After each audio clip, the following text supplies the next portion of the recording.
Assalamu alaikum and very good evening, everyone. On behalf of QSAP, I would like to extend a very warm welcome to all of you in today's webinar. It's a great pleasure for us to have you all here, and we are so grateful that you have taken your time and join us today. As always, it has been decided to take all the questions in chat room during the presentation. So please write up your questions directly in the chat room. The key questions will be answered at end of the presentation. Unanswered question will be compiled and shared with you along with the presentation. So no worries. We will try to attend all questions and will share with the attendees in due course. As you all know that today is 9th webinar and topic is understanding the RICS APC process. The speaker is Mr. Laik Hassan as he is global chairman of QSAP and chairman of RICS Advisory Board. Mr. Laik is an active assessor, counselor and mentor of RICS. He got his RICS membership in 2011 and since then he has been involved with RICS. We always welcome your feedback regarding execution and delivery of the webinar. Also the topic which like us to prioritize if possible. So we request you to fill the feedback form which we will send you through email. With this, I will hand over the mic on Laik Saab and I sure that today's topic will enhance your knowledge. Thank you. Over to Laik Saab. आप लोग की queries और सवालात हमें registration के सिलसिले में और रिक्स के रजिस्ट्रेशन से और इसके इंपॉर्टेंस के हवाले से इंडिविजुअली आती रहती हैं, जिसको हम कोशिश करते हैं मैं भी और हमारे एडमिन भी कि उसको आंसर कर सकें, पर समटाइम इज क्वाइट डिफिकल्ट कि answer all questions in the same manner. तो इसलिए हमने ये आप लोग के रिक्वेस्ट पे सेशन अरेंज किया है कि इसमें हम आपको तमाम चीज़ें जो है RSS के हवाले से ब्रीफ कर सकें। स्लाइड्स मैंने काफ़ी बड़ी बनाई है, मगर मैं कोशिश करूँगा कि मैं इसको नेक्स्ट मैक्सिमम 40-45 मिनट्स में इसको मैं कवर कर दूँ और जो रह जाएंगे वो आप शेयर कर लें, क्योंकि मेरा प्लान ये कि मैं आप लोगों के ज़्यादा क्वेश्चंस के आंसर कर सकूं, कि मुझे पता है कि आप लोगों काफ़ी सारे क्वेश्चन जो हैं वो RSS से रिलेटेड है।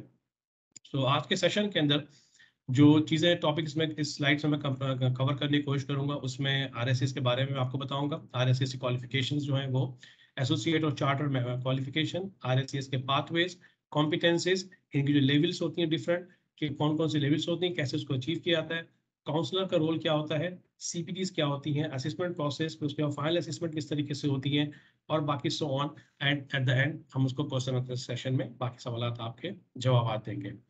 सो सबसे पहले तो मैं आप लोग को थोड़ा सा RSS के बारे में क्विकली बता दूं कि एक प्रोफेशनल ग्लोबल बॉडी है और ये बेसिकली बिलोंग्स टू यूके है और ऑलमोस्ट लाइक 1868 से जो है ये स्टैब्लिश है, और इसका जो रॉयल जो इसका समझे कि इसको टाइटल जो है ग्रांट हुआ था वो 1881 में हुआ था। RSS के मोर देन 137,000 जो है वो मेंबर्स वर्ल्ड वाइड मौजूद है इस वक्त, जो कि चार्टर्ड में, जिसके अंदर इंक्लूडिंग FRSCS, MRSCS और ESOC RSCS है। RSCS ऑलमोस्ट मोर और लेस जो है वो 148 कंट्रीज में ऑपरेट करती है। RSCS का मेन मिशन है वो बेसिकली यही है, जो प्रोफेशनल स्टैंडर्ड्स होते हैं उनको हाई रखना और जो एथिक्स होती हैं उनको प्रमोट करना, और आपके जो भी चैलेंजेस प्रोजेक्ट्स पे आते हैं, काम में आते हैं, उसको लीड करना और उनको एक बिल्ड इन्वायरमेंट के तहत उसको रिजॉल्व करना। अच्छा, RSCS मेंबर्स के बहुत सारे बेनिफिट्स हैं। आई एम श्योर बहुत से लोग आप लोग को इस बारे में जानते भी होंगे क्या क्या बेनिफिट्स हैं, मगर मैं क्विकली आप लोग को बता दूं कि सबसे पहले develop your expertise and earning potential, building a global professional network, enhance your skill and employability, make your mark on the world, demonstrate higher professional ethical standard. तो आप ये समझिए कि जितने भी ये बेनिफिट्स हैं, ये सारे बेनिफिट्स वो हैं जब आप मेंबर बन जाते हैं। तो अगर मैं आपको इसको एक आसान अल्फाज में इस तरह के बताऊं कि RSCS एक वो प्रोफेशनल बॉडी है इस वर्ल्ड के अंदर, वैसे तो और भी बहुत सारी professional body, with all due respect for those professional bodies, जब आप RSCS के मेंबर बन जाते हैं, that's has a global impact. आपको ये आपके कैरियर में बहुत हेल्प करती है, आपके अंदर आपकी पर्सनैलिटी को आपके अंदर ग्रूम करती है, आपके अंदर कॉन्फिडेंस का लेवल आपके अंदर डेवलप होता है, साथ साथ आपकी प्रोफेशनल स्किल्स को जो है ये बहुत ज्यादा पॉलिश करती है, ग्रूम करती है, जो कि मैं आगे चल के आपको एक्सप्लेन करूंगा मैं। अच्छा, RSCS की जो क्वालिफिकेशंस होती हैं उसमें जो मेजर क्वालिफिकेशन है वो एसोसिएट RSCS, जिसको हम ESOC RSCS कहते हैं, और सेकंड जो है वो चार्टर्ड क्वालिफिकेशन, उसके बाद फिर MRSCS आता है, पर ये दो जो हैं वो मेजर क्वालिफिकेशन हैं इनकी।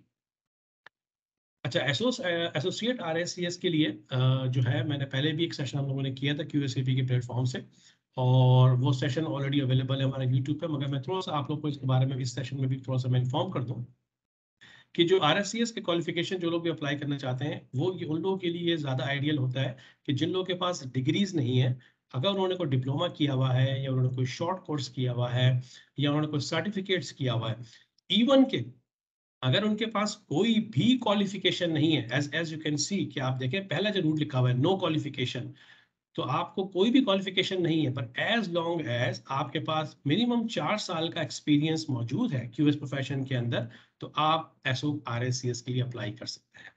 ठीक है, इसके अलावा अप्रूव HND, NSE, BTEC और फाउंडेशन डिग्री। अच्छा, अब इसमें जो HND बेसिकली वो हायर नेशनल डिप्लोमा है जिसको हम लोग पाकिस्तान में DAE भी कहते हैं। अब वो DAE सिविल का भी हो सकता है, DAE मैकेनिकल भी, DAE MEP। आपने किसी भी डिसिप्लिन से किया हुआ हो, एज लॉन्ग एज आप डिप्लोमा होल्डर हैं और आप एज ए QS फील्ड के अंदर काम कर रहे हैं, या फिर और भी बहुत सी पाथ है जिसके बारे में मैं आपको बताऊंगा कि सिर्फ बाज़ औक़ात लोग ये समझते हैं कि RSCS जो है वो सिर्फ और सिर्फ QSs के लिए है, क्वांटिटी सर्वेयर्स के लिए। इसमें प्लानर, इसमें फैसिलिटी में दूसरे लोग इसमें गुंजाइश नहीं है, शायद वो लोग ये मेंबरशिप हासिल नहीं कर सकते। तो पहला तो मैं उनको कॉन्सेप्ट उनका मैं थोड़ा सा ये चेंज कर दूं, RSCS फॉर एवरीवन, वो मैं आपको आगे बताता हूँ कौन कौन से इसकी पाथवेज हैं। तो इसमें डिग्रीज वाले भी आ सकते हैं, वो डिग्री जिन्होंने रिसेंटली बैचलर्स किए भी है और उनके अभी एक्सपीरियंस नहीं है या 12 मंथ ऑफ एक्सपीरियंस है, वो भी एसओ के लिए अप्लाई कर सकते हैं। अच्छा, अब आप ये देखिए इसके अंदर जो है, ये मैं एसओ RSCS की इस वक्त बात कर रहा हूँ। एसओ RSCS के लिए आपके पास 14 पाथवेज हैं। पाथवेज क्या होती है? Basically different discipline. जैसे जो लोग लैंड प्रोफेशन में काम करते हैं, मिसाल के तौर पर उसमें जियोस्फीयर सर्वेइंग आते हैं, उसमें हाइड्रोग्राफिक आती है, लैंड आता है, लैंड इंजीनियरिंग आती है, मतलब जिसको हम आसान अल्फाज में पाकिस्तान में लैंड सर्वेयर्स भी आप उनको कह सकते हैं, या फिर वो लोग जो कि जियो टेक्निकल से भी हैं वो भी इसके अंदर आ सकते हैं। अच्छा, फिर कंस्ट्रक्शन है। कंस्ट्रक्शन जो है वो मेनली जो है इसमें सबसे ज्यादा जो हमारे मेंबर्स हैं वो कंस्ट्रक्शन से आते हैं, जिसमें building control, building surveying, project management और क्वांटिटी सर्वेइंग एंड कंस्ट्रक्शन। अच्छा, क्वांटिटी सर्वेइंग कंस्ट्रक्शन ये हमारा सबसे ज्यादा वाइडली यूज RSCS का पाथवे है, जिसमें सबसे ज्यादा लोग अप्लाई करते हैं और मेंबर बनते हैं। क्योंकि अगेन RSCS, मैं फिर इसको क्लियर करूंगा कि सिर्फ QSs के लिए, इसमें तमाम लोग आ सकते हैं, बट QSs इसको यूजुअली ज्यादा इसमें इसकी मेंबरशिप हासिल करना चाहते हैं। उसकी वजह ऑफ कोर्स एक आपका कैरियर ग्रोथ होता है, प्लस उसमें आपको जॉब अपॉर्चुनिटीज आपकी बहुत ज़्यादा बढ़ जाती हैं। स्पेशली आप अगर मिडिल ईस्ट पाकिस्तान में हैं और अगर आप मिडिल ईस्ट में जॉब करना चाहते हैं तो आपकी जॉब अपॉर्चुनिटी बढ़ जाती हैं। अगर आप मिडिल ईस्ट में ही रहते हैं और यहाँ भी काफ़ी अर्से से काम कर रहे हैं, मगर आपके पास अभी तक कोई ऐसी मेंबरशिप नहीं है, रिक्स की मेंबरशिप जो कि आपके प्रोफाइल को मजीद बूस्ट दे सकती है, मजीद नाज कर सकती है, तो उसके लिए भी आप लोग जो है हमारी सजेशन ये है कि हमारे जो भी हमारे मेंबर्स हैं जो इस प्रोफेशन में काम कर रहे हैं, मिडिल ईस्ट में भी क्यों ना हो, कि वो इस मेंबरशिप्स के लिए जरूर अप्लाई करें। जैसे मैंने कहा, अगर आप डिप्लोमा है तो आप एसओप के लिए ट्राई कीजिए, और आप ग्रेजुएशन है तो उसके लिए मैं आगे जाके आपको मजीद बताता हूँ।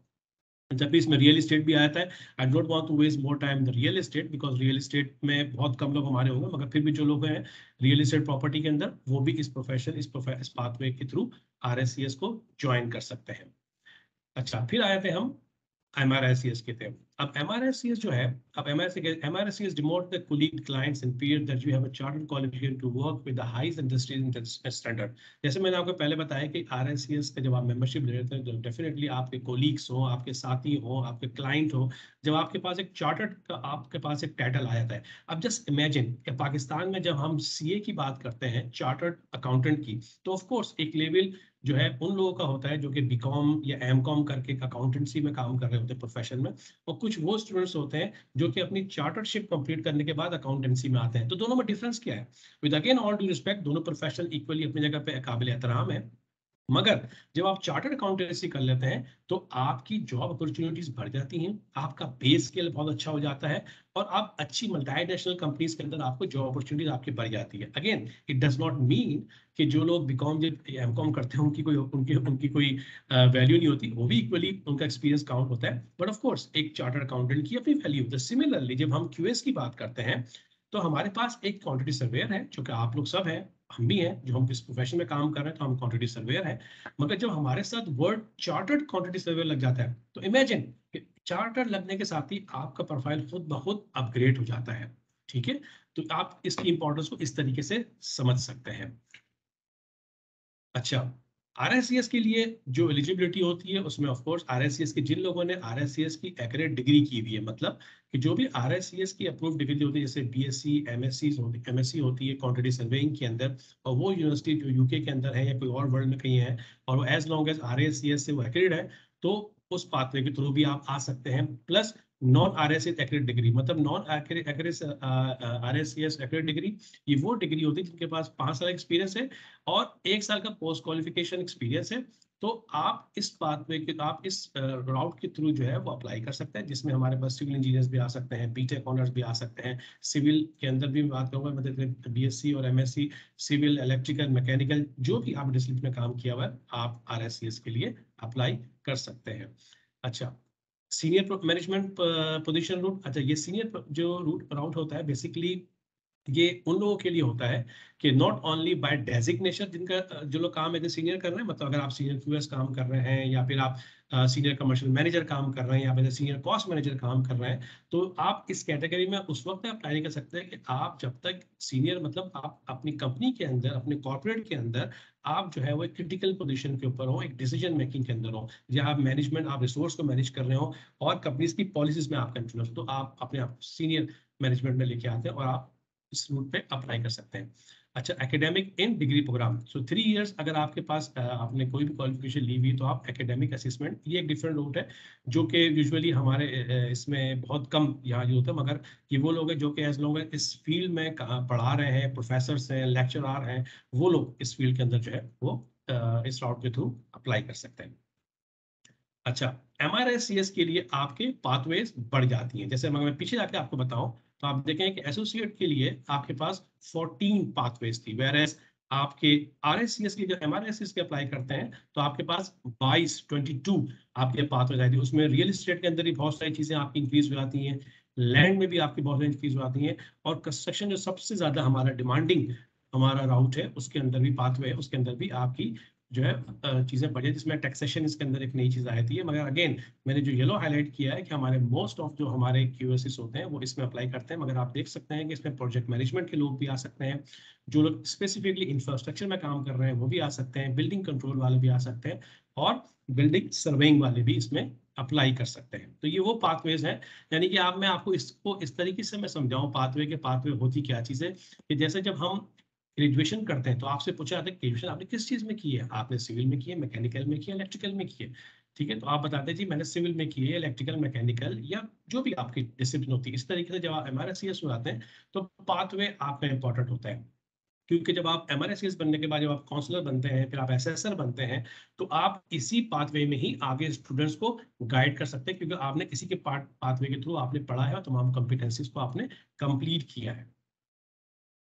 अच्छा, अब कॉम्पिटेंसीज के लिए जो रिक्वायरमेंट्स होती है, कि मतलब जब आप इनरोल कर लेते हैं RSCS के साथ, मैं आपको इनरोलमेंट का जो प्रोसेस है वो भी मैं आपको इस प्रेजेंटेशन के एंड में मैं आपको बता दूंगा कि स्टेप बाय स्टेप आपने इनरोलमेंट कैसे करनी है। अभी मैं सिर्फ आपको RSCS की जो प्रोसेस है पूरा, मैं उसके बारे में आपको एक्सप्लेन कर रहा हूँ।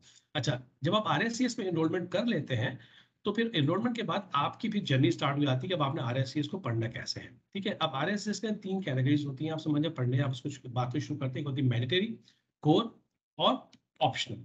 ठीक है।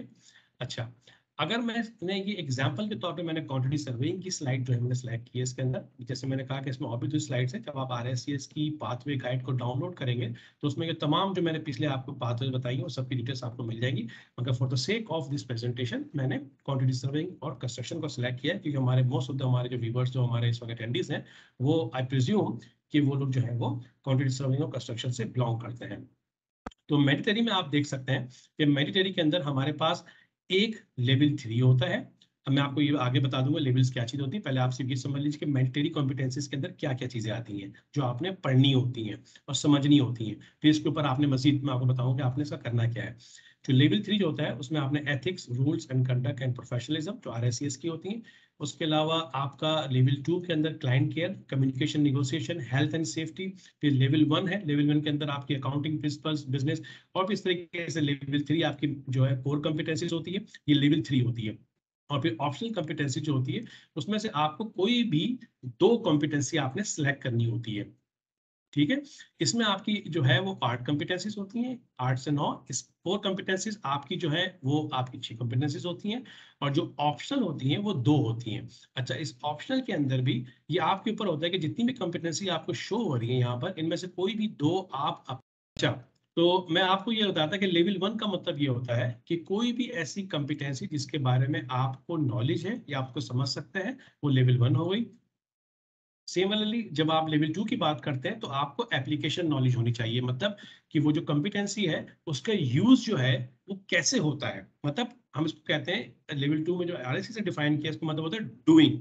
डूइंग मतलब कि आप वो काम कर रहे हैं, उसके बारे में आपको नॉलेज है और इंफॉर्मेशन भी है। फिर लेवल 3, अच्छा लेवल 3 जो है वो हाईएस्ट लेवल होता है। इसका मतलब है depth and synthesis of technical knowledge and implementation, giving reason advice. मतलब अब मैंने आपको जो मोबाइल के एग्जांपल दी थी कि पहले मैंने आपको एक चीज दिखाई, आपने देख के कहा ये मोबाइल है, ये हो गया लेवल 1। फिर आपको मैंने पूछा कि कौन सा मोबाइल है, आपने मुझे बताया कि जी ये आईफोन है, ये एंड्रॉयड है, ये एक लेवल 2 हो गया। अगर मैं आपसे पूछता हूँ मिस्टर कोई भी हो कि यार मुझे एक मोबाइल खरीदना है, आप मुझे बताइए कि मैं कौन सा मोबाइल खरीदूं, तो आप मुझे फिर कंपैरिजन बताएंगे कि आप एंड्रॉयड लीजिए, एंड्रॉयड में आपके पास ये ऑप्शंस आएंगे, आप आईफोन लीजिए, उसकी ये वैल्यूज, इसकी ये इंपॉर्टेंस है। तो मतलब आपके पास इतनी इन डेप्थ नॉलेज है, टेक्निकली भी और एकेडमिक भी और प्रैक्टिकल भी, कि आप किसी को उसके ऊपर एडवाइस दे सकते हैं। तो ये हो गया लेवल 3। अच्छा, अब लेवल 1 को जो है, जो कि लेवल्स मैंने आपको बताया, इनको अचीव कैसे किया जाए, ठीक है ना। मतलब इसकी नॉलेज जो है, अगर मिसाल के तौर पे आपको लेवल 1 तो मैंने पूछ लिया कि बहुत छोटा लेवल होता है जिसमें आपको ये पता हो जाए कि नॉइंग, मतलब आपको मालूमात होनी चाहिए, मगर अगर फिर भी आपको कॉम्पिटेंसीज के बारे में मालूम नहीं, सॉरी थोड़ी सी कोई टेक्निकल प्रॉब्लम हो रही है।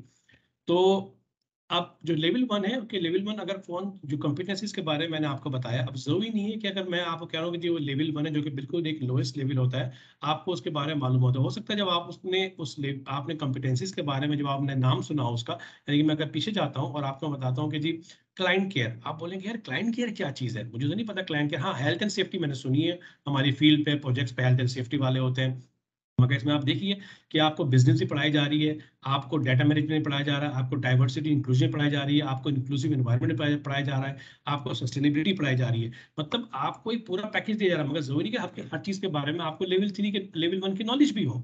ठीक है, तो लेवल 1 जो है वो आप कैसे हासिल कर सकते हैं। So candidate can define and explain the skill. जब आपका इंटरव्यू होगा, जब आप इंटरव्यू के लिए जाएंगे, आप असेसमेंट के बाद जब आप प्रिपरेशन करेंगे, तो वहां पर आपने अपनी स्किल्स के बारे में बताना है कि इस लेवल 1 से रिलेटेड मेरी स्किल्स कैसी हैं। ठीक है ना। उसके बाद अगर आपको पास वो एक्सपीरियंस है तो आपने एक्सपीरियंस शेयर करना है। अब आपने वो कर आपके पास एक्सपीरियंस भी नहीं है उस लेवल का, तो आपने क्या करना, it's good to demonstrate different ways of learning, reading course और सेमिनार। तो आप उसके बारे में सेमिनार्स अटेंड करें, कोर्सेज अटेंड करें। इसके रीडिंग मटेरियल बहुत सारे अवेलेबल होते हैं मार्केट के अंदर, आप गूगल कीजिए, आपको बल्कि आरएससी के वेबसाइट पे भी आपको डिफरेंट कोर्सेज मिल जाएंगे, आपको उस कॉम्पिटेंसीज के बारे में बहुत सारे स्टडी मटेरियल मिल जाएगा, तो आप पढ़िए।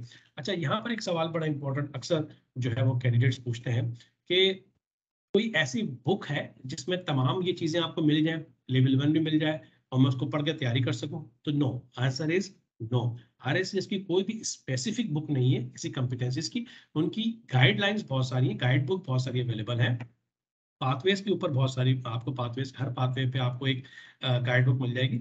मगर आरएससीएस ने इसको एक लाइक का ओपन ओशन की तरह उसको खोला, मतलब एक खुला समंदर है। वो एक इतना बड़ा इल्म है कि उसमें जितना आप कलेक्ट कर सकते हैं वो आपके ऊपर है कि आप कितना कलेक्ट कर सकते हैं। तो जितना ज्यादा आप नॉलेज हासिल करेंगे ये आपके ऊपर है।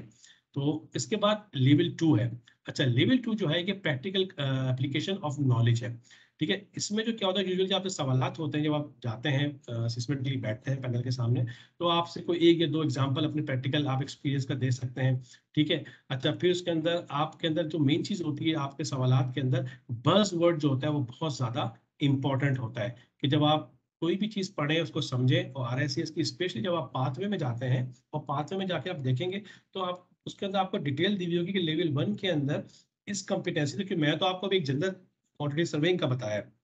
जब आप पाथवे सेलेक्ट करेंगे और फिर उसके आप लेवल, हर कॉम्पिटेंसीज के लेवल में जाएंगे, तो उसमें लिखा होता है कि इस लेवल 1 के अंदर इस कॉम्पिटेंसी रिलेटेड क्या क्या चीजें कवर होती हैं। ठीक है, तो वो बज़वर्ड्स होते हैं जो कि आपने उसमें से सेलेक्ट करना है, और आपने इंटरव्यू के टाइम पे वो चीजें यूज करनी है, ताकि जो आपका पैनल है वो समझ सके कि हाँ इस बंदे को नॉलेज है।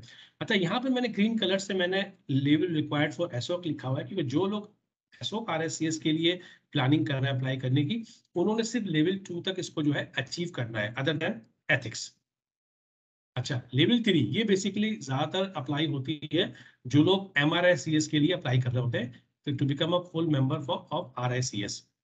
ठीक है, इसमें आपके जैसे मैंने कहा कि आपकी इसमें डेप्थ और breadth of experience, especially when advising the client, मतलब ये एक एडवाइजरी लेवल काइंड का रोल है जो कि आपको आपके एक्सपीरियंस से हासिल होता है। आपको अगेन मेरा अगर आपकी 4th पॉइंट पढ़ें, if you do not have practical experience to give advice then enhance your knowledge academically to be able to give advice. मतलब अगर आपके पास प्रैक्टिकल नॉलेज है इस कॉम्पिटेंसीज की, अगर आप इसके ऊपर काम किया, जैसे मिसाल के तौर पर मैं कहूँ क्वांटिफिकेशन और कॉस्टिंग, बहुत से हमारे जितने भी क्यूज है सब लोगों को क्वांटिफिकेशन के बारे में मालूम होता है क्वांटिफिकेशन करनी कैसे है, मगर आपको ये भी पता होना चाहिए कि quantification is just not only the limit of length, breadth and depth, कि आपने खाली लंबाई चौड़ाई गहराई की मल्टीप्लाई किया, क्यूबिक फीट और क्यूबिक फीट आपने अप्लाई कर दिया, क्वांटिटी इज डन। नहीं मेरे भाई, नहीं मेरे दोस्त, ये क्वांटिटी सर्विंग ये हमें वो है जो हमने शायद अब हो सकता है शायद हमारे एकेडमिक पाकिस्तान में भी चेंज हो गया, जो कि मुझे लगता नहीं है, मगर जब आप रिक्स में पढ़ने के लिए आएंगे तो आपको क्वांटिफिकेशन के अंदर भी बहुत सारे मेथड ऑफ मेजरमेंट सिखाई जाएंगी आपको। ठीक है, ये किस स्टैंडर्ड लेवल के ऊपर कौन कौन से मेथड ऑफ मेजरमेंट यूज होते हैं, जैसे सेसम यूज होता है जो कि civil engineering method of measurement पे आता है, इसके डिफरेंट वर्जन है, 3 अभी इसका लेटेस्ट वर्जन 4 चल रहा है। इसके अलावा जो है वो न्यू रूल्स ऑफ मेजरमेंट जो कि आरएससीएस ने पब्लिश किया बिल्डिंग रिलेटेड, तो ये वो मेथड मेजरमेंट्स के अलावा और पोमी भी है और दूसरी और भी मेथड मेजरमेंट्स है, तो आपको उनके हिसाब से आपने सीखना है कि इंटरनेशनल मेथड ऑफ मेजरमेंट कैसे होती है, जिसके हिसाब से आप क्वांटिफिकेशन कर सकें। यानी ये क्वांटिफिकेशन तो वही होगी जो आप कर रहे हैं, मगर उसके प्रिंसिपल्स जो होते हैं, उसके रूल्स जो सेट होते हैं, वो इन बुक्स में डिफाइन होते हैं, जो कि अनफॉर्चुनेटली हमें नहीं पढ़ाई जाती हो पाकिस्तान के अंदर, ना हमें प्रैक्टिकली उसको हमें एक्सपीरियंस करने का मौका मिलता है। मगर जब आप आरएससीएस को पढ़ना शुरू करेंगे, जब आप इसके राउट को पढ़ना शुरू करेंगे, जब आप इसके अंदर अपने आप को आगे आगे बढ़ेंगे आप जब मेंबरशिप की तरफ, तो ये तमाम चीजें आपको पढ़ने को मिलेंगी। इसी तरीके से हमारी कॉन्ट्रैक्ट्स होते हैं, हमारे यहाँ पाकिस्तान में मोस्टली फिडिक यूज होता है, मगर फिडिक के अलावा भी दुनिया में बहुत सारे कॉन्ट्रैक्ट्स होते हैं। जैसे हमारे बहुत सारे हमारे मेंबर्स ने इसके ऊपर स्पेसिफिकली सेशंस किए हैं, वो आप जाके हमारी स्लाइड देख सकते हैं, कि जैसे जेसीटी होता है जिसको जॉइंट कंट्रीब्यूट ट्राइब्यूनल कहते हैं, उसके अलावा एनईसी होता है, न्यू इंजीनियरिंग कॉन्ट्रैक्ट, तो बहुत सारे ऐसे कॉन्ट्रैक्ट्स भी होते हैं जो कि इंप्लीमेंट होते हैं। वो वाइडली यूज नहीं है, स्पेसिफिक रीजन में होते हैं, कुछ यूके में होते हैं, कुछ यूरोप में होते हैं, और बाकी मिडल ईस्ट में जो है वो फिडिक यूज होती है। और फिडिक के भी आपको पता है कि मजीद 99 और फिर अब तो 2017 तक जो है इसके जो है वर्जन आ चुके हैं। अच्छा, अब जब आप इनरोलमेंट करते हैं उसके बाद रोल आता है काउंसलर का, कि जी काउंसलर का कैसे रोल होता है और काउंसलर को कैसे आप जो है वो अप्रोच कर सकते हैं, जिसमें सबसे ज्यादा लोगों को हमारी प्रॉब्लम होती है, ये काउंसलर को हम कैसे हासिल करें। देखिए, काउंसलर सबसे बड़ी पहली बात है, काउंसलर जो है वो एमआरएससीएस होता है या एफआरएससीएस होता है। ठीक है, अच्छा, इसके अलावा काउंसलर काम क्या होता है कि आपको सपोर्ट करना, गाइड करना, आपको इंकरेज करना, आपके थ्रू आउट आपकी जर्नी राइट फ्रॉम इनरोलमेंट, क्योंकि आपने काउंसलर को डिफाइन करना होता है, इसको बताना होता है इनरोलमेंट के टाइम पे कि जी मैं फीस पे करने जा रहा हूँ, मैं इनरोलमेंट कंप्लीट करने जा रहा हूँ और ये मेरा काउंसलर होगा। ठीक है, और उस काउंसलर के पीछे आपके साथ साथ जो है वो आपको ट्रेन करवाता है, आपको तमाम चीजें वो आपको एक्सप्लेन करेगा। तो काउंसलर का एक नॉलेजफुल होना बहुत जरूरी है। अगेन मैं आपको एडवाइस करूंगा विद ऑल ड्यू रिस्पेक्ट, जितने भी मेरे मेंबर्स हैं एमआरएससीएस, कि हर एमआरएससीएस के अंदर ये एक कहना चाहिए कि एक काबिलियत नहीं होती कि वो जो है वो आपको सही से असिस्ट भी कर सके, सही से गाइड भी कर सके। तो before approach to the counsellor जो एमआरएससीएस या एफआरएससीएस हो, उसको आप ये पूछ लिए कि सर यस, जो भी भाई जो भी आप उनको कहना चाहते हैं, आप उनसे कहिए क्या मैं ये आरएससीएस पढ़ने के लिए जा रहा हूँ, क्या आप मुझे थ्रू आउट प्रोसेस में आप मुझे गाइड कर सकते हैं तमाम चीजों में। If is committed to you, कहता है आपको ठीक है, तो then you can add his name, his email ID and his membership number you can provide to the RSCS, ताकि वो उसका इनरोलमेंट में कंप्लीट प्रोसेस हो सके, क्योंकि जब तक कि आप काउंसलर को प्रोवाइड नहीं करेंगे डिटेल्स, आपकी इनरोलमेंट कंप्लीट नहीं होगी। अच्छा, जैसे मैंने कहा कि इनका जो रोल होता है वो आपको तमाम चीजें समझाना, आपको बताना, आपको सीपीडीज किस तरह हासिल करनी वो आपको बताता है।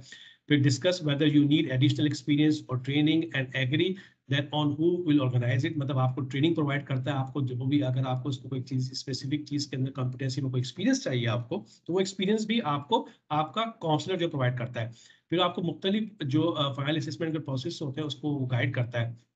अच्छा, लास्ट पॉइंट जो है, a candidate can not apply for final assessment until all competencies at all level and the case study have been sign off by their counsellor.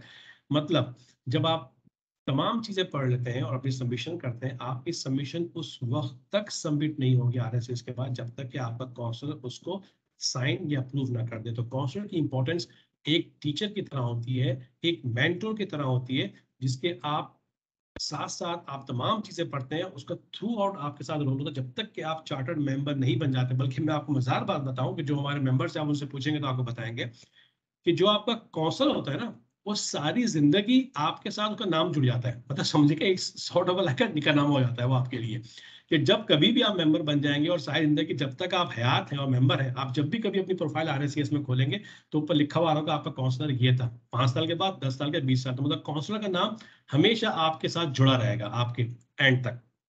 तो काउंसलर का रोल बहुत इंपॉर्टेंट होता है। अच्छा, अब मैं आता हूँ सीपीडीज के बारे में कि सीपीडीज क्या होती है। सीपीडीज होती है बेसिकली कंटिन्यूइंग प्रोफेशनल डेवलपमेंट। अच्छा, अब ये जो होती है ये वेरी करती हैं डिफरेंट टाइप ऑफ जो है समझे इसमें फॉर्मल इनफॉर्मल होती है। पहले तो ये कि अगर आपने सीपीडीज देनी है तो ये आरआईसीएस की वेबसाइट इसमें मैंने आप मेंशन की हुई है, इसमें आप जाएंगे तो आपको बहुत सारी सीपीडीज अवेलेबल होंगी। कुछ फ्री भी होती हैं जो कि मेंबर्स के लिए और स्टूडेंट मेंबर्स के लिए होती हैं, और कुछ जो होती हैं वो आपने पे करके आपने करनी होती है। अच्छा, मैं आपको बता रहा था कि सीपीटी फॉर्मल और इनफॉर्मल कौन कौन सी होती हैं। जो फॉर्मल सीपीटीज होती हैं उसमें आप जो है जितने भी लेक्चर्स अटेंड करते हैं, कॉन्फ्रेंस अटेंड करते हैं, ये जो वेबिनार इस वक्त जो आप हमारे साथ अटेंड कर रहे हैं, ये सब सीपीटी फॉर्मल में काउंट होती हैं।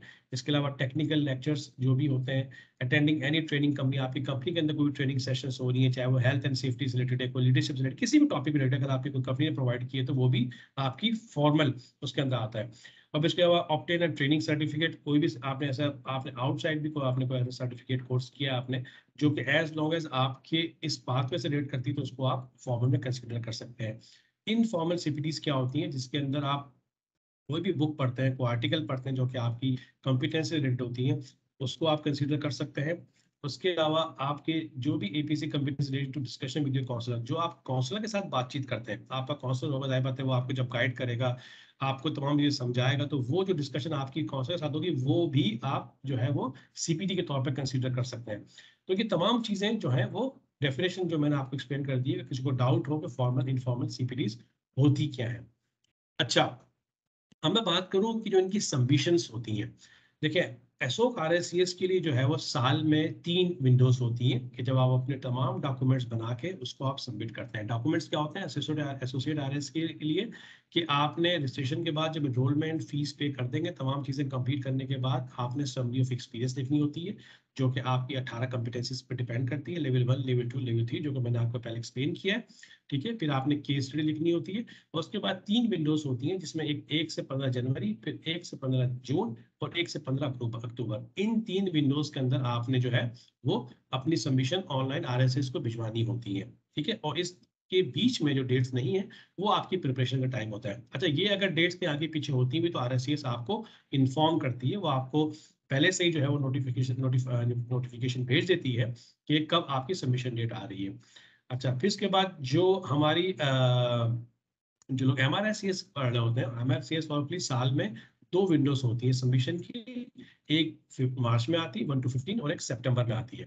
और उसके अलावा जो फाइनल असेसमेंट्स होती हैं आरएससीएस एमआरआईसीएस की, उनकी बात कर रहा हूँ जो कि एमआरआईसीएस की रूट पे जो लोग पढ़ रहे हैं, उनके लिए 2 होती हैं। एक 1 to 31 मई के दरमियान होती है और एक 1 to 30 नवंबर के दरमियान होती है, जो कि अब नेक्स्ट 1 नवंबर से स्टार्ट होने वाली है।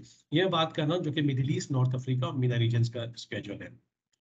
अच्छा, अब प्रोफेशनल असेसमेंट की बात मैं आपको थोड़ा बता दूं कि प्रोफेशनल असेसमेंट जब आप कर रहे होते हैं तो सबसे पहले जब आपने एनरोलमेंट करने के बाद तमाम चीजें कि आपको एक आरएसएस का एथिक्स का टेस्ट आपने पास करना होता है। ये टेस्ट जो होता है ये ऑनलाइन टेस्ट होता है, ये फ्री ऑफ कॉस्ट टेस्ट होता है। जब आप एनरोलमेंट कर लेते हैं तो वो आप टेस्ट आप अप्लाई करते हैं, और वो टेस्ट जब तक कि आपका क्लियर नहीं होगा तो आपका प्रोसेस आगे नहीं बढ़ सकता इन टर्म्स ऑफ सबमिशन। या अगर आप एमआरएसएस के रूट पे जा रहे हैं तो वो आप उस वक्त तक आप आपका डॉक्यूमेंट्स अप्रूव जब तक कि आपका एथिक्स का टेस्ट पास नहीं होगा। इसकी वैलिडिटी मेरे ख्याल में एग्जैक्टली अगर मैं गलत नहीं हूँ तो 1 साल की इसकी वैलिडिटी होती है।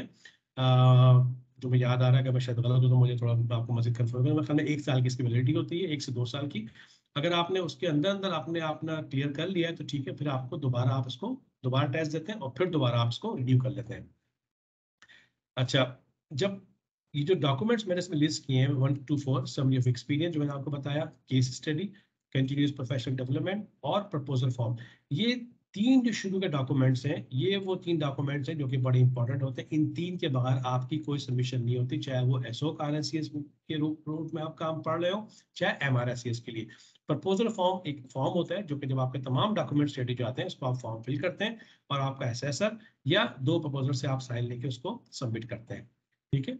और जैसे मैंने बताया कि जो फाइनल असेसमेंट जो होती है MRSCS वालों की, आजकल वो वर्चुअल होती है, मतलब टीम्स के ऊपर होती है, कि आप ऑनलाइन एग्जाम देते हैं, सबमिशन करते हैं, उसके बाद आपका 3 बंदों का पैनल होता है जो कि आपका इंटरव्यू करता है। और एसओ जो होता है वो डेस्क बेस्ड होती है, मतलब आपने सिर्फ सबमिशन करनी है और उसके बेसिस के ऊपर आपको या तो पास किया जाएगा या रेफर। अब देखिए, ये जो चीज़ मैंने रेड में लिखी है रेफर, ये ब्यूटी है RSCS की, कि हम जो है वो RSCS आपको फेल नहीं कहता, वो ये नहीं कहता कि आप फेल हो गए।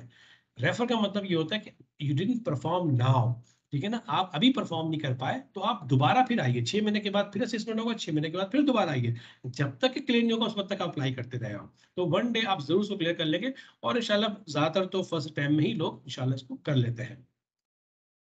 अच्छा, समरी ऑफ एक्सपीरियंस जब आप लिखते हैं, समरी ऑफ एक्सपीरियंस के अंदर भी थोड़ा सा आपको बता दूं क्विकली, इसमें भी वही सेम लेवल 1, लेवल 2, लेवल 3 के हिसाब से तमाम हमें डिफाइन करना होता है कि आपने लेवल 1 कब अचीव की, आपने लेवल 2 कब अचीव की, कैसे अचीव की। लेवल 3 के अंदर जैसे मैंने आपको बताया था कि एक एडवाइजरी जो होता है, इसमें आपने लिखना होता है कि you must provide a detailed statement of advice given and include real life project और process example when where you have personally given advice. तो मतलब कोई भी ऐसा सिनेरियो, कोई भी ऐसा वाक्य जहां पर आपने अपनी कंपनी को उस कॉम्पिटेंसी से रिलेटेड कोई एडवाइस दी हो। यानी मिसाल के तौर पर अगर आप के अंदर आपकी पेमेंट एप्लीकेशन जो है, अगर आप एक कॉन्ट्रैक्टर हैं और आपने पेमेंट एप्लीकेशन बनाई है और उसको सबमिट किया है आपने क्लाइंट, अपने इंजीनियर को, और उसको रिव्यू करके उसको आगे भेज रहा है, और अगर उसमें कोई डिले हो रहा है, आपकी और इंजीनियर की कोई एक सेटलमेंट नहीं हो पा रही, आप किसी एक जगह पे नहीं पहुंच पा रहे, आपको ये फील हो रहा है कि जो है ना, किसी वजह से जो आपने क्वांटिटीज क्लेम की हुई है, हो सकता है कभी कभी आपको इंस्ट्रक्शंस होती है प्रोजेक्ट मैनेजर्स की या फिर अपने किसी भी डिपार्टमेंट हेड की, कि आप जो है वो क्वांटिटी को आप ओवर क्लेम कर लें, और इंजीनियर जो है वो उसको पास नहीं कर रहा, तो आप अपने मैनेजर के पास या अपने जो भी आपके प्रोजेक्ट मैनेजर हैं या आपका लाइन मैनेजर को आप जाकर बताते हैं कि सर, अगर मैं इसको, जब तक हम इसको नहीं हटाएंगे तो इंजीनियर इसको पास नहीं करेगा, क्योंकि एक सर्टन रिक्वायरमेंट्स होती हैं, थोड़ा बहुत प्लस माइनस हो सकता है, मगर ज्यादा आप ऐसे ओवर क्लेम नहीं कर सकते। तो जब आप इस तरह की एडवाइस जाके देते हैं तो उसको समझता है और फिर कहता है ठीक है, आप बिल्कुल रिवाइज करो और बिल आपका प्रोसेस हो जाता है। तो आपने ये एक एडवाइस दी, इसकी वजह से प्रॉब्लम सॉल्व हो गई, तो ये लेवल 3 में काउंट होता है। तो इस तरह की चीजें जहां पर आपने कोई एडवाइस दी अपने सीनियर मैनेजमेंट को या क्लाइंट को, तो वो आपका लेवल 3 होता है। अच्छा, आपका जो केस स्टडी होती है, ठीक है ना, वो 3000 वर्ड की होती है, ठीक है। अच्छा, कि जो मैक्सिमम 24 मंथ ओल्ड, मतलब कि आपकी केस स्टडी का जो टॉपिक होता है वो तकरीबन 2 साल से पुराना नहीं होना चाहिए। यानी कि आप अगर आज किसी कंपनी में किसी प्रोजेक्ट पे काम कर रहे हैं, पिछले साल आप किसी और कंपनी में थे, तो आप वहां का किया हुआ कोई भी ऐसा एक जो भी केस स्टडी जो आप समझते हैं, कोई भी ऐसा एक इंसिडेंट वहां पर हुआ हो या कोई ऐसा केस था, वो कमर्शियली था, कोई कॉन्ट्रेक्चुअली था, या किसी क्वांटिटी सर्वेइंग से रिलेटेड था, या एथिक्स से रिलेटेड था, और वो आपने रिजॉल्व किया उसको आपने, ठीक है, तो वो आप ले सकते हैं। मगर वो आपका जो भी इशू है, जो भी केस स्टडी का टॉपिक है, वो 2 साल से पुराना नहीं होना चाहिए, क्योंकि वो एक्सेप्टेबल नहीं होता RSCS को। अच्छा, मेरे ख्याल में ये काफ़ी डिटेल अबाउट केस स्टडीज है, क्योंकि मेरे ख्याल में आपका इसमें मैं डिटेल में बहुत चिल्लाऊंगा तो फिर मुझे टाइम नहीं होगा मैं आपके क्वेश्चन आंसर्स को ले सकूँ, क्वेश्चंस को ले सकूँ। तो ये केस स्टडी है, इसमें किस तरीके केस स्टडी बनानी है, इसमें की इश्यूज लेने होते हैं, आपने की इश्यूज को आपने एक्सप्लेन करना होता है, फिर आपने लिखना होता है कि जी वो आपका पहला इशू क्या था, फिर वो इशू को रिजॉल्व करने के लिए आपने मिनिमम 2 से 3 आपने जो है वो ऑप्शंस देने होते हैं, कि जी मेरे पास ये इशू आया, इस इशू को रिजॉल्व करने के लिए मेरे पास ये 3 ऑप्शन थे, ऑप्शन 1 क्या था, ऑप्शन 2 क्या था, ऑप्शन 3 क्या था।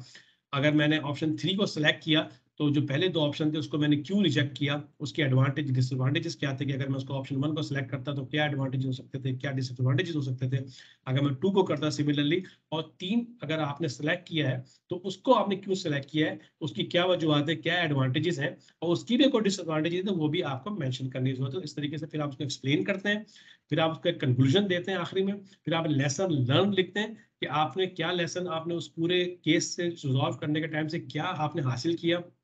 फिर वो जो आपका लेसन लर्न होता है, फिर आखिरी में आप उसको कंपेयर करते हैं, जो कि मैं आपकी मेरा थर्ड पॉइंट देखिए, my achievement demonstrate your ability to think logically, laterally and professionally, giving example of where you give reason advice to a client for your level 3 competencies। जो level 3 की competencies होती हैं वो आपने किस तरीके से आपने मीट की हैं, किस तरीके से आपने उस केस के अंदर वो कहाँ पर कौन सी होता है कि वो क्वांटिफिकेशन से रिलेटेड हो सकता है, वो प्रोक्यूरमेंट टेंडरिंग की हो सकता है, वो फाइनेंस प्रोजेक्ट फाइनेंस की हो, तो वो आपने मेंशन करनी है। मैंडेटरी कौन सी आपने अचीव की केस स्टडी वो आपने लिखना है, और ऑप्शनल तो आपने आखिरी में एक बॉक्स बना के उसमें लिखना होता है कि मैंडेटरी कंपिटेंसी मैंने ये 2 से 3 इस केस स्टडी में अचीव की, कोर कंपिटेंसी मैंने ये अचीव की, ऑप्शनल मैंने ये अचीव की। फिर आखिरी में आपका कंक्लूजन होता है। अपेंडिक्स मतलब कोई भी केस स्टडी में अगर आपने कहीं पर उसको कोई रेफर करना है किसी कॉन्ट्रैक्ट को या अपने प्रोजेक्ट से स्पेसिफिक कॉन्ट्रैक्ट, क्योंकि आपको पता है कॉन्ट्रैक्ट्स डॉक्यूमेंट ऐसे होते हैं कि हर प्रोजेक्ट पे वेरी कर रहे होते हैं, किसी की कोई क्लॉज होती है, किसी की कोई क्लॉज होती है, कहीं पे क्लाइंट ने उसको किसी तरीके से रिवर्डिंग किया होता है, उसको रिफ्रेंस किया होता है। तो अगर आप चाहते हैं कि मैं बेटर अंडरस्टैंडिंग के लिए अगर आप कोई क्लॉज रेफर कर रहे हैं अपने केस स्टडी के अंदर, तो आप उसको एज ए अपेंडिक्स अटेंच कर देते हैं, ताकि जो पढ़ने वाला एसेसर है उसको पता हो कि वो क्लॉज के एग्जैक्ट वर्डिंग क्या आते हैं, ताकि उस सिनेरियो में उसको समझते हुए वहाँ पे केस स्टडी के पॉइंट को या आपकी जस्टिफिकेशन को वो एवेल्युएट कर सके। तो आप उसमें अपेंडिक्स अटैच कर सकते हैं, कोई पिक्चर्स हैं, कोई फोटोग्राफ्स हैं प्रोजेक्ट की, या कोई ऐसा चार्ट है जो आप उसमें अटैच करना चाहते हैं, जो आप समझते हैं कि जो आपकी केस स्टडी के लिए हेल्पफुल साबित हो सकता है, आपकी केस स्टडी के लिए भी, उसको बैकअप के लिए, और जो एसेसर रहता है वो सबमिशन किसी एसेसर के पास जाती है जिसको रिव्यू करता है। तो अगर उसके पास प्रॉपर सही तरीके से आपने तमाम चीजें बैकअप डॉक्यूमेंट्स नहीं दिए हुए होंगे समझने के लिए, और आपने बहुत सारी चीजें लिख तो दी हैं मगर उसको कोई सेंस नहीं बनना, उसको वो चीज समझनी है। तो अगर आपने कोई प्रोजेक्ट सिनेरियो आपने दिया है, ठीक है, तो अगर आप उसको ड्राइंग के स्केच के शक्ल में अगर आप अटैच करेंगे तो उसके लिए एसएसए के लिए बहुत इजी हो जाएगा उसको समझना, और उसके बाद चांसेस कम होंगे कि वो किसी भी तरह से आपके जो है वो केस स्टडी को रिजेक्ट ना कर दे कहीं भी। अच्छा, अब फाइनल असेसमेंट फॉर एमआरसीएस प्रोसेस। अच्छा, इसके अंदर जो है बेसिकली वो टीम्स पे आपकी एक घंटे का आपका सेशन होता है, जिसमें आपके 3 जो है पैनल मेंबर होते हैं, वो आपका पूरा इंटरव्यू लेते हैं। ये मैं एमआरसीएस वालों की बात कर रहा हूँ, ठीक है। तो उसमें चेयरपर्सन होता है, ऑफिस में लेवल 1, लेवल 2, लेवल 3 जो भी आपने इसमें सबमिशन होती है उसके बेसिस के ऊपर आपको सवालात होते हैं, और फिर एंड में जो है वो आपको पूरा उसका रिजल्ट दिया जाता है कि आप जो है वो पास हो गए हैं या रेफर हो गए। तो मैं इसमें बहुत डिटेल में नहीं जा रहा हूँ ताकि इसमें फिर मतलब काफी टाइम लग जाएगा। ये इसका ओवरऑल असेसमेंट होता है, 10 मिनट्स की प्रेजेंटेशन आपने देनी होती है, केस स्टडी से रिलेटेड 10 मिनट्स के आपके क्वेश्चन आंसर होते हैं जो कि केस स्टडी से रिलेटेड होते हैं। इसके अलावा 30 मिनट्स के क्वेश्चन आंसर आपकी जितनी भी आपने समरी ऑफ एक्सपीरियंस लिखी होती है, जो आपकी मेन कॉम्पिटेंसीज होती हैं आपकी, उसके ऊपर होते हैं। और लास्ट 10 मिनट्स जो होते हैं वो चेयरपर्सन जो होता है वो आपसे एथिक्स क्वेश्चन पूछता है।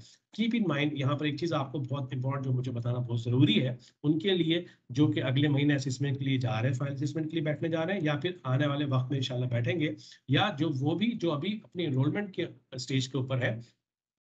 एथिक्स बहुत इंपॉर्टेंट होती है। अगर आपका ये 10 मिनट पहले आपकी केस स्टडी के प्रेजेंटेशन के क्वेश्चन आंसर केस स्टडी से रिलेटेड, और ये 30 मिनट जो आपके कॉम्पिटेंसीज है पूरे, ये आपके समझे कि बिल्कुल फैंटास्टिक आपने आंसर दिए, आपने या तो 100 आउट ऑफ 100 या 100 आउट ऑफ आपने 90 भी दिए हैं आपने आंसर, 85 भी दिए हैं आपने।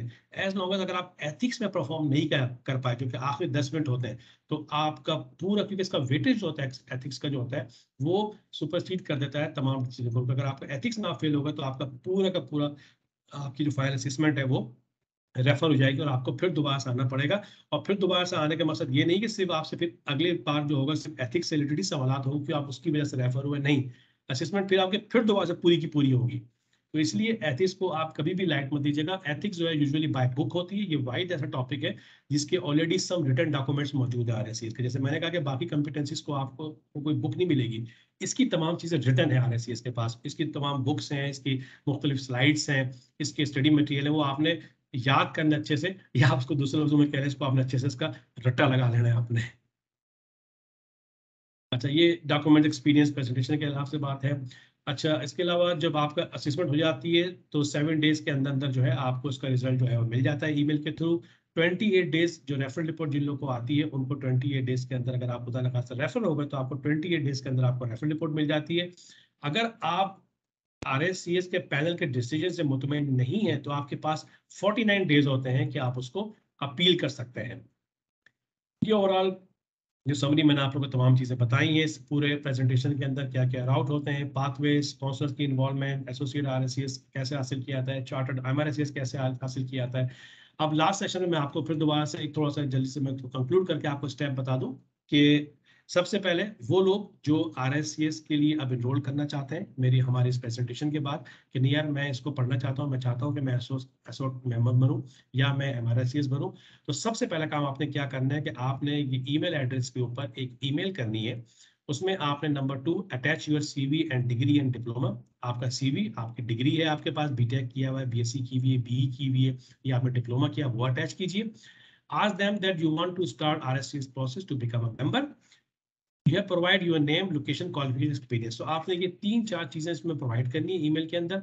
इस पे ईमेल करना है, ये डॉक्यूमेंट्स आपने अटैच करना है और आपने ईमेल कर देनी है। सेकंड स्टेप क्या होगा, you will receive an email from RSCS wherein you will receive the following confirmation and links. वो आपसे पूछेंगे कंफर्मेशन अबाउट जो एलिजिबिलिटी एपीसी रूट, वो आपको कंफर्म करेंगे जी आपका राउट कौन सा है, आपकी एलिजिबिलिटी क्या है। आपको एपीसी का एक लिंक मिलेगा जिसके अंदर पूरे आपको उसमें गाइड बुक होगी, उसको आप डाउनलोड करें, पढ़ें, उसको समझें। उसी में आपसे रिक्वेस्ट होगी कि आप अपना काउंसलर को डिफाइन कीजिए कि आपका काउंसलर कौन है। यहाँ पर आपने काउंसलर को अप्रोच करना है। काउंसलर के लिए इंशाल्लाह जो भी हमारे क्यूएसीपी के जितने भी चार्टर्ड मेंबर्स हैं, वी ऑल आर अवेलेबल।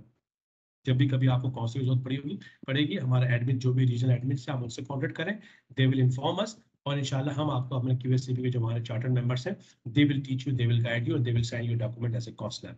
अच्छा, उसके बाद स्टेप 3 है। स्टेप 3 में आपने काउंसलर, वैसे तो जो एक स्टैंडर्ड तरीका होता है आरएससीएस का, इनकी वेबसाइट के ऊपर फाइंड मेंबर का टूल होता है, आप उसमें जाइए और उसमें फाइंड मेंबर कीजिए, फिर रीजन के हिसाब से आपको लिस्ट आ जाएगी, उनको अप्रोच करें तो आपको मिल जाएंगे। और इसके अलावा फीस का जहाँ तक है, देखें ये फीस जो है ये वेरी करती है और ये यूजुअली जो है वो, जैसे मेरा 5th पॉइंट में लिखा हुआ है कि बहुत से लोग सवाल पूछते हैं कि फीस कितनी है इसकी। ये ब्रिटिश पाउंड में होती है, जो कि मेरे ख्याल में रफली अराउंड 700 या 750 पाउंड बनती है। आई एम नॉट श्योर कि इसमें करेंसी कन्वर्जन के हिसाब से कितने उसके बनेंगे। मेरे ख्याल में शायद लाख, 1.25 लाख शायद इसकी होती है, मगर ये साल में आपने एक बार पे करनी है, ठीक है। और आपके पास 2 चांसेस होंगे असेसमेंट में बैठने के लिए। और ये जब आप मेंबर बन जाएंगे तो फिर आपने हर साल इसकी फीस पे करनी होती है साल के एंड में, ठीक है, ताकि आपकी मेंबरशिप मेंटेन रहे। तो आपने फर्स्ट टाइम पे करनी है एनरोलमेंट के लिए, वो भी साल की, हर साल आपने इसको पे करनी होगी। आप एज ए स्टूडेंट पे कर रहे हैं। एसओ को आरएससीएस की अलग फीस है, स्टूडेंट्स की अलग फीस है, एमआरएससीएस की अलग फीस है, एफआरएससीएस वालों के लिए अलग फीस है। अच्छा, step 4, after successful completion of step 1 and 2, now you will have APC candidate number. जब आपके तमाम चीजें कंप्लीट हो जाएंगी, सारी ऊपर दी गई, फीस पे कर देंगे आप, कौन सा आपका सिलेक्ट हो गया, सब चीजें हो गई, फिर आपने जो है उसके बाद आपको तमाम डिटेल मिलेगी। उसके बाद you have to attempt pass online, आपने एथिक्स का टेस्ट पास करें, मैंने आपको पीछे बताया। If you choose QS and construction pathway, then download, read and understand the guide book. आपको वैसे गाइड बुक जो है वो यहाँ पर मैंने जैसे बताया कि आपको स्टेप 2 में आरएसएस खुद भेजेगी, आपको लिंक भेजेगी, वहां से आपने डाउनलोड करना होगा। और इस तरीके से तमाम आपका स्टेप 4 जब आपका कंप्लीट हो जाएगा, ideally you do have study preparation, prepare, submit, pass your final assessment and get MRICS certification within a year. So ideally जो टाइम होता है वो बेसिकली आपके पास 1 साल का होता है। 1 साल का टाइम एक आइडियल टाइम होता है कि उसमें एक बंदा आराम से, अगर आप एक डेडिकेटली बिल्कुल फोकस के साथ स्केड्यूल बना के अपने कंप्यूटर्स कैसे पढ़ना है, कब पढ़ना है, अगर आप तमाम स्टेप बाय स्टेप फॉलो करते हैं और पूरा आपने एक कहते हैं ना कि तवज्जो के साथ उसको आप पढ़ें, तो आप 1 साल में आराम से आप हमारा सीएस बन जाते हैं। इसका आइडियल टाइम 1 साल का है। तो कभी कभी किसी केसेस के अंदर अनफॉर्चुनेटली अगर आप रेफर हो जाते हैं तो फिर आप 6-6 महीने आपके आगे बढ़ना शुरू हो जाते हैं। तो that's it about the today's presentation, and now over to our admin and Mr. Tanveer Saab or Mr. Babar Saab, who are handling this today's webinar, sorry. तो कोई questions हो तो please feel free to ask. Thank you lake साहब। अभी हम chat room में देखते हैं क्वेश्चन जो हमारे पास आए हैं, आपसे शेयर करते हैं। जी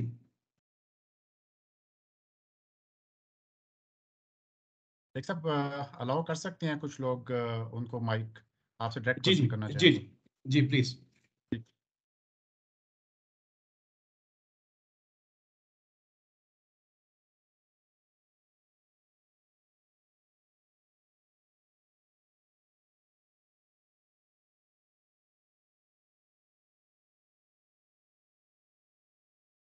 एक क्वेश्चन अभी ख्याल में स्क्रीन पे मैंने किसी का देखा है, कोई अब्दुल साहब है, उन्होंने रिन्यूअल फीस का पूछा है। तो अब्दुल साहब, रिन्यूअल फीस जो है, लेकिन मैंने आपको बताया कि वेरी करती है। एसओ आरएससीएस के लिए डिफरेंट फीस है, एमआरएससीएस राउट वालों के लिए डिफरेंट फीस है, ठीक है। तो और जो एपीसी कैंडिडेट्स होते हैं, जब आप मतलब एज ए स्टूडेंट आप पढ़ रहे होते हैं, उसकी फीस अलग होती है। और मुझे एग्जैक्टली मेरे टॉप ऑफ द हेड इस वक्त है नहीं कितनी फीस है। मेरे ख्याल में ये पाउंड में होती है, पहले जैसे मैंने ब्रिटिश पाउंड में होती है, ये आपने पे करनी होती है। और ये समवेयर एक रफली मैं आपको आइडिया दे रहा हूँ, आप या तो मैं आपको बाद में बता दूंगा, या फिर आप लोग वेबसाइट पे आरएसएस की वेबसाइट पे आके चेक कर सकते हैं कि ये जो है, समझे कि आप मेरे ख्याल में 500 पाउंड से शुरू होके 700-750 पाउंड तक जाती है। स्टूडेंट्स की इसमें मैं जैसे कहा कि अलग होती है, इनरोलमेंट की अलग होती है, फिर एसओ वालों की अलग होती है, हमारे सीएस वालों की अलग होती है। तमीर साहब कोई क्वेश्चन है? सर ये क्वेश्चन आया। जी जी उनका क्वेश्चन है, I am a civil engineer, how will it hmm, benefit me, what is the difference in building survey and building control? If ठीक है। someone has non-engineering degree like Bachelor of Arts MBA, is he eligible to apply for chartered membership? Basically ये दो question उन्होंने पूछे हैं। जी देखिए, First question पहले I will repeat again. Civil engineer, he is saying what is difference between building survey and building control? This is first question.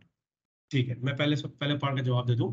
देखिए, building surveyor's वो होते हैं जो कि आपके किसी भी प्रोजेक्ट के ऊपर, जब आप रियल एस्टेट में काम कर रहे होते हैं, तो रियल एस्टेट में काम करने के लिए पाकिस्तान में तो अनफॉर्चुनेटली इतना बेंचमार्किंग सिस्टम नहीं है, मगर शायद हाई लेवल के ऊपर शायद कहीं पर हो रहा हो, जो बड़ी प्रॉपर्टीज या कोई मेगा प्रोजेक्ट चल रहे हो। तो यूजुअली ये वो बेंचमार्किंग वो लोग होते हैं जो कि प्रोजेक्ट्स पे जाके, जब मुख्तलिफ लोकेशन पे जाके, या आप समझ लें कि जैसे ज़मीन.com पे आप जाते हैं, वहाँ देखते हैं कि हर लोकेशन की एक प्राइस होती है। वो प्राइस कौन सेट करता है कि जी ये प्लॉट का साइज ये है और ये इस जगह पे है, तो इसकी वैल्यूएशन ये है, ठीक है। तो वो प्रॉपर्टी वैल्यूएशन आते हैं, और जो कंट्रोल वाले होते हैं वो उसमें होता है जिनका टेक्निकल थोड़ा रोल होता है, जिनका काम होता है कि उस बिल्डिंग को जाके चेक करना कि कितनी पुरानी है, ये कब से बनी है, इसका पूरी डिटेल्स होती हैं। तो वो जो है आपके बिल्डिंग कंट्रोल में आती हैं। और बिल्डिंग सर्वे जो होती है, वो प्रॉपर्टी उसमें एवेल्यूएशन भी आ जाती है, और उसके अंदर प्रॉपर्टी को चेक करके उसका एक लाइसेंस मतलब होल्डर होते हैं वो, क्योंकि वो सर्टिफाइड होते हैं, वो चार्टर्ड होते हैं, तो उनके पास लाइसेंस होता है कि वो उसको बिल्डिंग का जज करके, चेक करके उसका उसकी जो बिल्डिंग की एज है, कब तामीर हुई है, उसकी क्या कंडीशन है, उसकी टेक्निकली उसको इंस्पेक्ट करके वो इशू करते हैं। और सेकंड सवाल क्या था तनवीर साहब, पार्ट इसका? इनका सेकंड क्वेश्चन है, if someone has non-engineering degree like MBA, अच्छा so अच्छा, is he बिल्कुल eligible?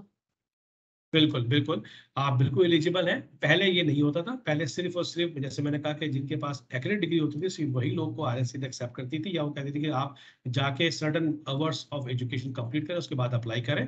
अब आरएससीएस ने इसको ओपन कर दिया है, एज लॉन्ग एज आप जो आरएससीएस के पाथवेज हैं, अगर आप उसमें काम कर रहे हैं, उसमें जॉब कर रहे हैं, आप प्रॉपर्टी से रिलेटेड हैं, मैंने कहा आप सर्वेयर हैं, आप जियोटेक हैं, आप लैंड से रिलेटेड हैं, आप क्यूएस हैं, आप फैसिलिटी मैनेजमेंट के अंदर हैं, आप प्रोजेक्ट मैनेजमेंट के अंदर हैं, आपके पास कोई भी डिग्री होगी, क्योंकि जैसे मैंने आपको राउट के बारे में बताया कि डिग्री आपकी बेसिकली राउट को डिफाइन करती है, क्योंकि अगर आपके पास डिग्री नहीं होगी तो आप एसओ का आरएससीएस के लिए अप्लाई करेंगे, और अगर आपके पास डिग्री है तो आप एमआरएससीएस के लिए अप्लाई करेंगे, बिकॉज उसकी भी सर्टन फिर कुछ शराइत होती है।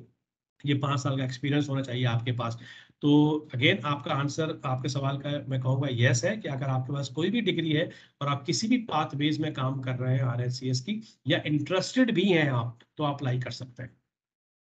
जी नेक्स्ट क्वेश्चन रवि साहब। सर नेक्स्ट क्वेश्चन है अदील साहब की तरफ से, to pass MRICS a person being civil engineer should be expert in FIDIC और नो?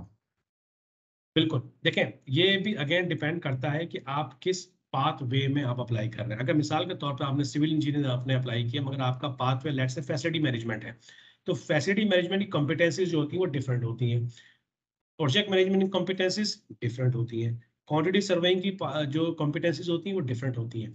अगर के आपकी पाथवे के अंदर, ठीक है ना, क्योंकि सिविल इंजीनियर की तो कोई पाथवे है ही नहीं, ठीक है ना, सिविल इंजीनियर तो एक वास्ट फील्ड आ गई, आपने उसको नैरो डाउन करके आपने अपनी स्पेसिफिक फील्ड में जाना है, ठीक है ना। आप सिविल इंजीनियर तो आपने डिग्री ले ली है आपने, मगर आप किसी न किसी फील्ड में काम करोगे, आप स्ट्रक्चर इंजीनियर होंगे, आप हाईवे इंजीनियर होंगे, आप डिजाइन इंजीनियर होंगे, आप बिम इंजीनियर होंगे, आप कमर्शियल मैनेजर होंगे, आप कॉन्ट्रैक्ट मैनेजर होंगे, आप सिविल इंजीनियर कुछ भी होंगे, तो आपने अपने हिसाब से जब आप पाथवे जब आप सिलेक्ट करेंगे, तो उस पाथवे में अगर कॉन्ट्रैक्ट्स का कंपिटेंसी मौजूद है, ठीक है ना, चाहे वो कॉन्ट्रैक्ट एडमिनिस्ट्रेशन हो, चाहे वो कॉन्ट्रैक्ट प्रैक्टिस हो, आपको फिडिक के बारे में नॉलेज एटलीस्ट होनी चाहिए। अगेन आपसे कॉम्पिटेंसी के इंटरव्यू के टाइम पे अगर आप MRSIS रूट पर जा रहे हैं तो स्पेसिफिकली कोई आपसे फिडिक के सवाल नहीं पूछेगा, वो आपसे ये जरूर पूछ सकता है कि कितनी कंडीशन ऑफ कॉन्ट्रैक्ट के बारे में आपको मालूमात है। ठीक है, तो आप कह सकते हैं कि I do know about FIDIC, I do know about GCT, I do know about NEC। ठीक है ना, वो आपसे डिफरेंस पूछ सकता है, तो आपको बेसिक जरूर मालूम होना चाहिए, वो बहुत जरूरी है। जी धनुष साहब। Thank you, Lex. Lex, sir, next question है, is there any proper institution for preparation of MRICS or associate RICS? नहीं, the answer is no. There is no any institute, there is no any कहना चाहिए कि college या university है जो उसको पढ़ाती है। कुछ प्राइवेट लोग अपने तौर पे ट्रेनिंग्स देते हैं, वो पेड ट्रेनिंग्स होती हैं, वो बहुत सारे UK में भी हैं, बहुत सारे मिडिल ईस्ट में भी अवेलेबल है। वो आपके ऊपर है, उसको मैं तो खैर उसको ऑफिशियली को सजेस्ट नहीं कर सकता आपको, वो आपके ऊपर है। मगर RSCS के हवाले से आप पूछेंगे तो आंसर इज नो। इनकी अपनी ट्रेनिंग से वो आप अटेंड कर सकते हैं। Yes. Next question is, process is similar to CP engineering Australia. Any route or advantage for being CP engineering towards MRICS? CP engineer is what? Australia, CP engineering at Australia. देखिए, अगर कि आप, जो मैं समझाऊं, मुझे नहीं पता कि CP की एग्जैक्ट एब्रिविएशन क्या है, आप ऑस्ट्रेलियन पार्ट ऑफ सवाल पूछ रहे हैं, मगर अगर आपका सवाल जो मैं समझाऊं क्लियरली कि अगर आप सिविल इंजीनियरिंग सवाल पूछें, जो कि मैं थोड़ी देर पहले भी आंसर किया है, तो अगेन मेरा आंसर है यस। आप बिल्कुल as a being a civil engineer आप RSCS के लिए अप्लाई कर सकते हैं, मगर आपको अपनी पाथवे जो है वो डिफाइन करनी होगी। हाँ, एक सवाल अभी मैंने देखा मेरे स्क्रीन पे आया, किसने कहा कि चार्टर्ड प्रोफेशनल इंजीनियर, CPE का मतलब ये होता है। तो there is no such title. तो आप चार्टर्ड QS होंगे, चार्टर्ड फैसिलिटी मैनेजमेंट हो सकते हैं, चार्टर्ड प्रोजेक्ट मैनेजमेंट हो सकती है। ठीक है, तो अगर सिविल इंजीनियर, यूजुअली बहुत सारे मेरे भी कोलिग्स होते हैं, कोई दोस्त मुझसे पूछते हैं कि यार मैं एज ए प्रोजेक्ट मैनेजर काम कर रहा हूँ या as a construction manager job कर रहा हूँ, तो क्या मैं ये कर सकता हूँ? मैं कहता हूँ बिल्कुल आप कर सकते हैं। आप प्रोजेक्ट मैनेजमेंट के पाथ में कर सकते हैं and you become a chartered project management. जी धर्मी sir. But there is one question. What if BSc quantity surveying degree equivalent to RICS or no? देखिए, BSc क्वांटिटी में कोई इक्विवेलेंस नहीं है यहाँ पर RSCS के अंदर। ठीक है, BSc क्वांटिटी सर्वेइंग यूजुअली, जैसे मैंने आपको बताया, इसलिए लोग कर रहे होते हैं क्योंकि वो जैसे हमारे जो मैक्सिमम जो हमारे जो QSs हैं, मैं ज्यादा QSs के रेफर से बात कर रहा हूँ, वैसे तो खैर जैसे मैंने कहा कि इसमें बहुत सारी पाथवे, सिर्फ QS नहीं है, मगर just for example, just for the sake of discussion, कि आप जो हमारे क्वांटिटी सर्वे ज्यादातर डिप्लोमा बैकग्राउंड से आते हैं। ठीक है ना, आप डिप्लोमा बैकग्राउंड से जब आते हैं, आपके पास डिग्री नहीं होती, तो जाहिर बात है आपके पास सिर्फ एक ही ऑप्शन बचता है, वो बचता है आपके पास एसओक RSCS का। तो आप एसओक RSCS के लिए अप्लाई करते हैं आप। ठीक है, BSc की तरफ या MSc की तरफ हमारे जो स्टूडेंट्स हैं या हमारे जो प्रोफेशनल क्यों जाते हैं कि जब वो डिग्री ले लेंगे तो वो फिर फुल मेंबरशिप के लिए, जो कि MRSCS होती है, उसके लिए अप्लाई कर सकते हैं। तो इसीलिए जो है वो BSc की जो है वो उस तरफ जाते हैं, वरना BSc की कोई इक्विवेलेंसी कोई नहीं, उनकी रिक्वायरमेंट है बेसिकली, ये वन ऑफ द रिक्वायरमेंट है RSCS की। जी साहब। Sir, next question है, what is better for applying MRICS through any academy or by myself? By yourself. There is no any academy। मैंने आपको पहले भी आंसर किया कि RSCS की कोई यूनिवर्सिटी कॉलेज कोई नहीं है, एक कॉलेज स्टेट मैनेजमेंट है, और ऐसे बहुत सारी ऑनलाइन इंस्टीट्यूट्स आ रहे हैं जो आपको क्वांटिटी सर्वेइंग पढ़ा रही होती है, मगर RSCS की स्पेसिफिक कोई यूनिवर्सिटी, कोई जो है वो सेंटर हमारा नहीं है। ये एक इंस्टीट्यूट है जो कि आपको मेंबरशिप देती है, इनकी रिक्वायरमेंट है जो कि आपने पूरी करनी है, इनके स्टडी मटेरियल आपको कुछ हद तक मिल जाते हैं, अवेलेबल है, बाकी आपने खुद पढ़ना है, प्रिपरेशन करनी है, अप्लाई करना है, पैनल को फेस करना है, इंटरव्यू देना है, and then once you clear everything, आपको चार्टर्ड का टाइटल मिल जाएगा और अपने नाम के आगे आप MRSCS लिख सकते हैं या चार्टर्ड QS लिख सकते हैं। जी धनवीर साहब। After being enrolled with RICS or MRICS, does RICS provide reading material to candidate? No. मैंने अभी आंसर किया है कि ऐसा कोई नहीं होता। RSCS कोई भी अच्छी मटेरियल प्रोवाइड नहीं करती। उनकी वेब पेज पे बहुत सारे कोर्सेज अवेलेबल हैं, वो कोर्सेज पेड कोर्सेज भी हैं, जैसे मैंने आपको स्लाइड्स में बताया सब लोगों को, और फ्री कोर्सेज भी हैं, वो आप अटेंड कर सकते हैं। आजकल क्योंकि कोविड के बाद से बहुत सारे सेशंस जो हैं वो वेबिनार्स में ज़्यादा लोग डिपेंड करते हैं। RSCS के अलावा बहुत सारी और भी प्रोफेशनल इंस्टीट्यूट्स हैं जो कि वेबिनार अरेंज करवाती हैं, जैसे हम करवा रहे हैं, वो आप अटेंड कीजिए, वहाँ से ट्रेनिंग हासिल कीजिए, वहाँ से इंफॉर्मेशन लीजिए, but there is no specific institute. Okay, sir. Inamullah Saab की तरफ से क्वेश्चन है, is there any advantage of becoming MRICS whose degree is already accredited by RICS? Advantage तो देखिए, इसके बहुत सारे एडवांटेज हैं। जैसे मैं आपको बताया कि एडवांटेज आपके, अगर मैं इसको स्प्लिट करूं दो मेन चीजों के अंदर, एक आपका कैरियर, ठीक है ना, और एक कमर्शियली आप उसको बोल रहे हैं कि आपको एक इन टर्म्स ऑफ सैलरी या पैकेज कह लें, बिल्कुल आसान अल्फाज में अगर मैं आपको बताऊं कि अगर, जो मैंने आपको पहले एग्जांपल भी दी वो मैं पहले बड़ी, अगर आप समझ गए होंगे कि एक चार्टर्ड अकाउंटेंट और अकाउंटेंट, इस तरीके से क्यूएस एक चार्टर्ड क्यूएस, तो जब वर्ड चार्टर्ड आपके नाम के आगे लग जाएगा या आपके क्यूएस प्रोफेशन में लगेगा चार्टर्ड क्यूएस, तो आपकी ऑब्वियसली आपकी एक वैल्यू बढ़ जाएगी, आपकी डिमांड बढ़ जाएगी। आप जब किसी प्रोफेशनल ग्रुप में बैठे होंगे, किसी मीटिंग से बैठे होंगे, अपनी ऑफिस के अंदर, अपने कॉर्पोरेट लेवल के अंदर, अपने फ्रेंड सर्किल के अंदर, अपने कोलिग सर्किल के अंदर, so they will admire you, they will give you importance कि भाई ये बंदा चार्टर्ड है, ये MRSCS है या ये एसओक RSCS है, so he knows something, he has a value. और जब बात करूं कि अगर मैं सैलरीज की, तो ऑफ कोर्स देखें पाकिस्तान में भी अब आज सा अवेयरनेस आ रही है, जब भी आज माशाल्लाह इतने सारे लोगों ने हमें अटेंड किया, ज्वाइन किया इसी वजह से। अदरवाइज मिडल ईस्ट में इसकी बहुत डिमांड है। जो भी हमारे माशाल्लाह मेंबर, जिन लोगों ने मेंबरशिप की है, उन्होंने, उनको काफ़ी उसके कैरियर में उनका फायदा हुआ है, उनके पैकेजेस जो है वो डबल ट्रिपल पे चले आते हैं, अच्छी कंपनीज में उनको जॉब मिल जाती है, और डेफिनेटली इसका बहुत ज़्यादा कैरियर में आपको फायदा होता है। जी तनुज साहब। Sir, there is one question, it's not relevant to the topic, but maybe they are saying BSQS degree from Sri Lanka, is it recognized by Saudi Engineering Council or Pakistan Engineering Council? मेरे पास इसका कोई information नहीं है मेरे पास, मगर ये सवाल आपको जब आप रजिस्ट्रेशन करवा रहे हो, तो जो भी यूनिवर्सिटी हो, चाहे वो श्रीलंका में हो, यूके में हो, तो आप उनसे ये जरूर पूछ लें कि क्या आपकी डिग्री एक्रेडिट है, ठीक है। मगर अगेन एक्रेडिट का सिर्फ ये मतलब होता है कि RSCS जो वहाँ से पास आउट होते हैं उनको एक्सेप्ट करते हैं कि जी यहाँ से जो लोग पास आउट होके आएंगे वो हमारे पास डायरेक्ट एंट्री रूट के अंदर अप्लाई कर सकते हैं, ठीक है। तो ये एक चीज हो सकती है, मगर पाकिस्तान में वो जिस यूनिवर्सिटी से आप कर रहे हैं वो वहाँ पर अप्रूव है कि नहीं है, वो फिर आपको HSC से कॉन्टेक्ट करना पड़ेगा। I am not sure about कि आप किस यूनिवर्सिटी की बात कर रहे हैं, यूनिवर्सिटी जो है वो एक्रेडिट है कि नहीं है पाकिस्तान में। The next question is, if anyone doesn't have any QS job and to apply for QS job, this RICS certification will help? बिल्कुल हेल्प करेगी, बिल्कुल क्यों नहीं हेल्प करेगी। जैसे मैंने आपको बताया, अभी एक्सप्लेन किया कि इससे आपको एक करियर में अंदर आपको बहुत बूस्ट मिलता है।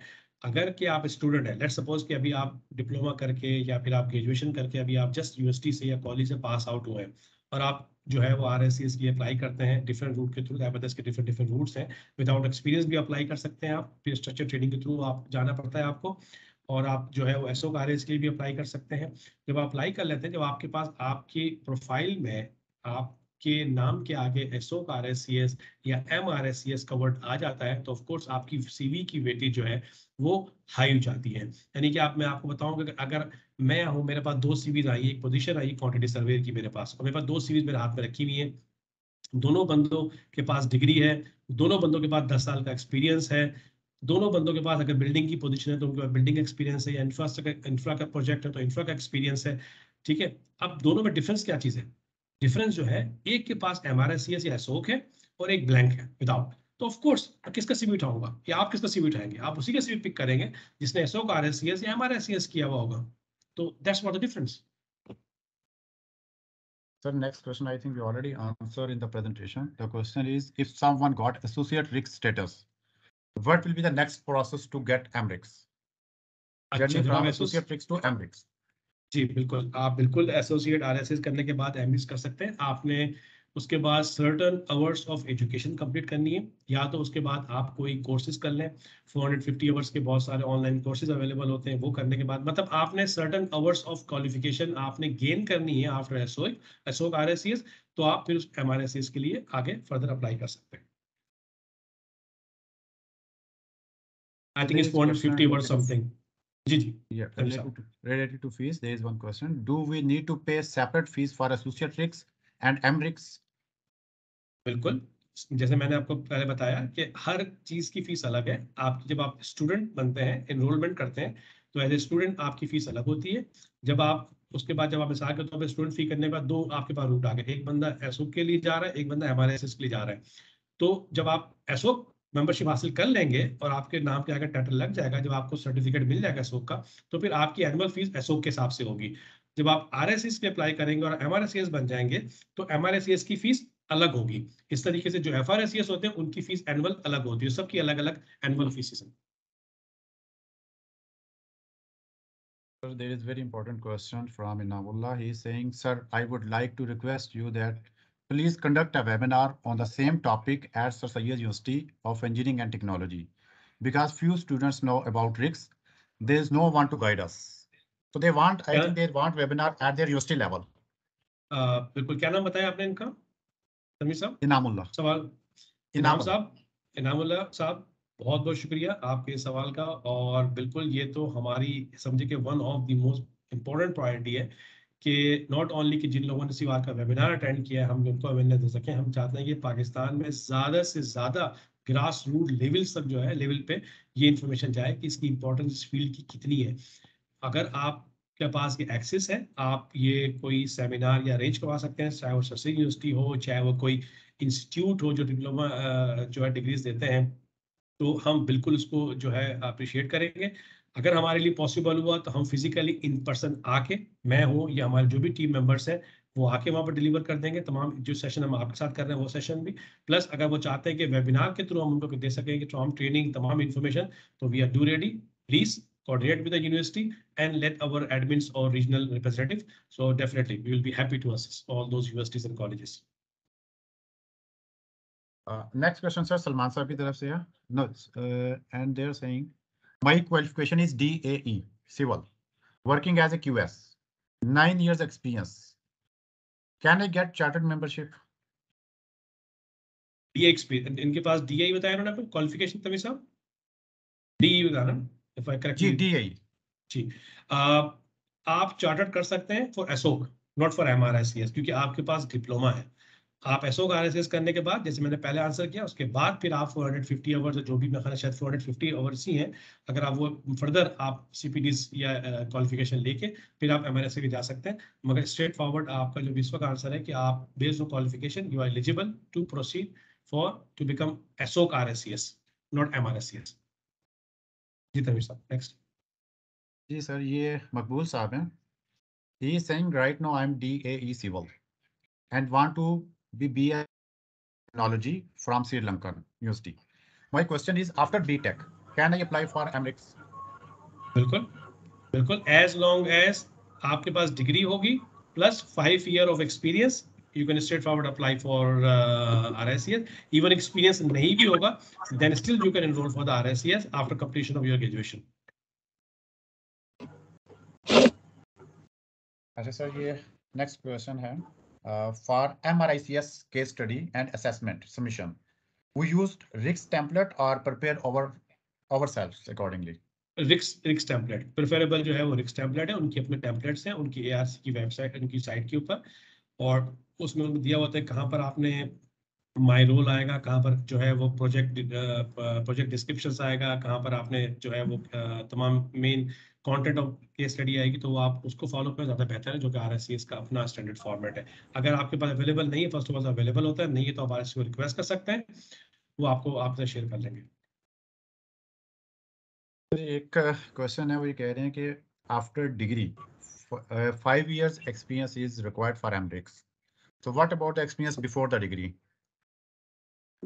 बिफोर द डिग्री वो काउंट नहीं हो सकती, क्योंकि इनका क्राइटेरिया ग्रेजुएशन को होता है कि बेसिकली मैं उनका सवाल समझिए कि बहुत सारे हमारे डिप्लोमा होल्डर लड़के होते हैं जो कि उन्होंने डिप्लोमा करने के बाद फील्ड में जॉब कर रहे होते हैं, फिर आस्ते आस्ते अपनी साथ साथ जो है वो समझे कि पैरेलल अपनी क्वालिफिकेशन को भी अपग्रेड कर रहे होते हैं, जो कि बहुत अच्छी बात है। वी ऑलवेज अप्रिशिएट दोस्त कि जो इस तरह अपनी क्वालिफिकेशन अपग्रेड करते हैं अपने करियर को इंपॉर्टेंस समझते हुए। तो जाहिर बात है जब वो कंप्लीशन करते हैं अपना ग्रेजुएशन तो उनका एक्सपीरियंस पीछे वाला होता है, पीछे रह जाता है उनका। तो but at some extend possible हो सकता है, उसको थोड़ा जस्टिफाई करना पड़ता है, मगर ये कि स्ट्रेट फॉरवर्ड नहीं होता, बट ये कि पॉसिबल है कि वो उनको हमारे एस के लिए अप्लाई कर सकते हैं वो। अदरवाइज जो एक स्ट्रेट फॉरवर्ड जब मैंने बताया है कि आफ्टर ग्रेजुएशन आपके 5 साल एक्सपीरियंस हो तो आप बिल्कुल कर सकते हैं, और बल्कि ग्रेजुएशन के फौरन बाद भी जैसे मैंने कहा कि कर सकते हैं, पर इनके डिफरेंट डिफरेंट जो है वो इसके राउट होते हैं क्वेश्चन में। सर, ये शुएब साहब हैं and he is asking with BTech honors can I apply for chartered QS with 16 years experience? Absolutely yes. And the next question is, I have DA and diploma from RICS for QS and 10 years experience. Can I apply for MRICS? Diploma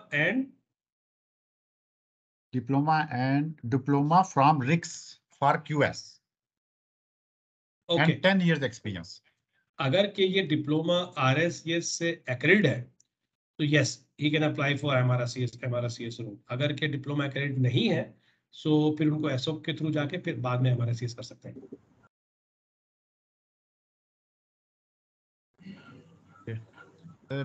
We cannot see more question. I think we can allow people to unmute their mic if someone has question.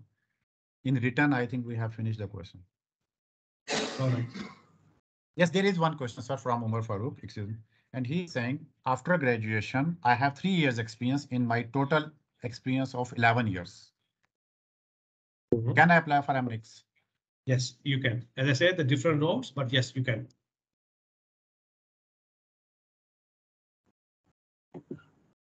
I think now we can allow our attendees, if someone want to ask question, they can unmute himself and they can ask.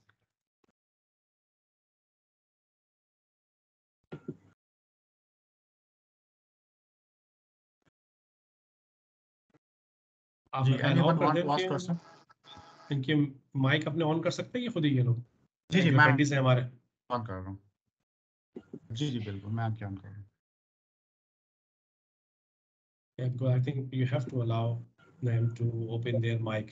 They cannot by themselves. जी इनामुल्लाह साहब. अस्सलाम वालेकुम sir. वालेकुम सलाम. मैं Audible sir? जी जी बिल्कुल बिल्कुल, पूछिए नाम साहब. Sir, first of all, I would like to appreciate your efforts for the webinar. Thank you so much. Sir जैसे मैं लास्ट सेमेस्टर में हूँ अभी civil engineering from sir Syed. तो सर फर्स्ट ऑफ ऑल मेरा क्वेश्चन ये था कि सर अगर कोई डिग्री RICS से एक्रीडेशन है उसकी, तो सर कोई एडवांटेज है अगर वो MRICS या एसोसिएट RICS करना चाह रहे हैं तो कोई एडवांटेज है सर उसका? जैसे कि अब फॉर एग्जांपल मैं MSc करता हूँ जो कि एक्रीडेशन है उसकी RICS से, तो कोई एडवांटेज है सर? बिल्कुल एडवांटेज है. समझिए जिसकी एक्रीडेशन ना हो डिग्री की ना हो, आप पूछ रहे हैं ना हो तो उसका थोड़ा सा डिसएडवांटेज हो सकता है. आपको डिसएडवांटेज भी इन्हीं सेंस होगा कि देखें मैंने कहा ना कि इनके डिफरेंट राउट है जिसके थ्रू जाते हैं. कुछ लोग होते हैं स्ट्रक्चर ट्रेनिंग, मतलब आपने 1 साल की स्ट्रक्चर ट्रेनिंग करने के बाद फिर आपने अप्लाई करना है. कुछ जो होता है डायरेक्ट एंट्री की, जो एक्रेड आपने अगर डिग्री आपकी एक्रेड है, जैसे मिसाल मैं आपको अपनी एग्जाम्पल देता हूँ कि जिस वक्त मैं कर रहा था आज से 10-12 साल पहले जब मैंने प्लान किया था, उस वक्त जो है बहुत मुश्किल था कि वो डायरेक्ट एक्सेप्ट करते थे, क्योंकि उस वक्त सिर्फ और सिर्फ वो लोग एक्रेड डिग्रीज को एक्सेप्ट करते थे, यानी जिन्होंने क्वांटिटी सर्वेइंग पढ़ी होती थी उनको एक्सेप्ट करते थे. तो इसलिए फिर हमने जो है वो उस वक्त मास्टर्स में एडमिशन लिया. फिर हमने मास्टर्स कंप्लीट करने के बाद, क्योंकि वो एक्रेड था RSCS यूनिवर्सिटी, फिर उसके बाद अप्लाई किया था. But now their process is quite easy for all those कि जब आपके पास किसी भी डिसिप्लिन में डिग्री है आप अप्लाई कर सकते हैं.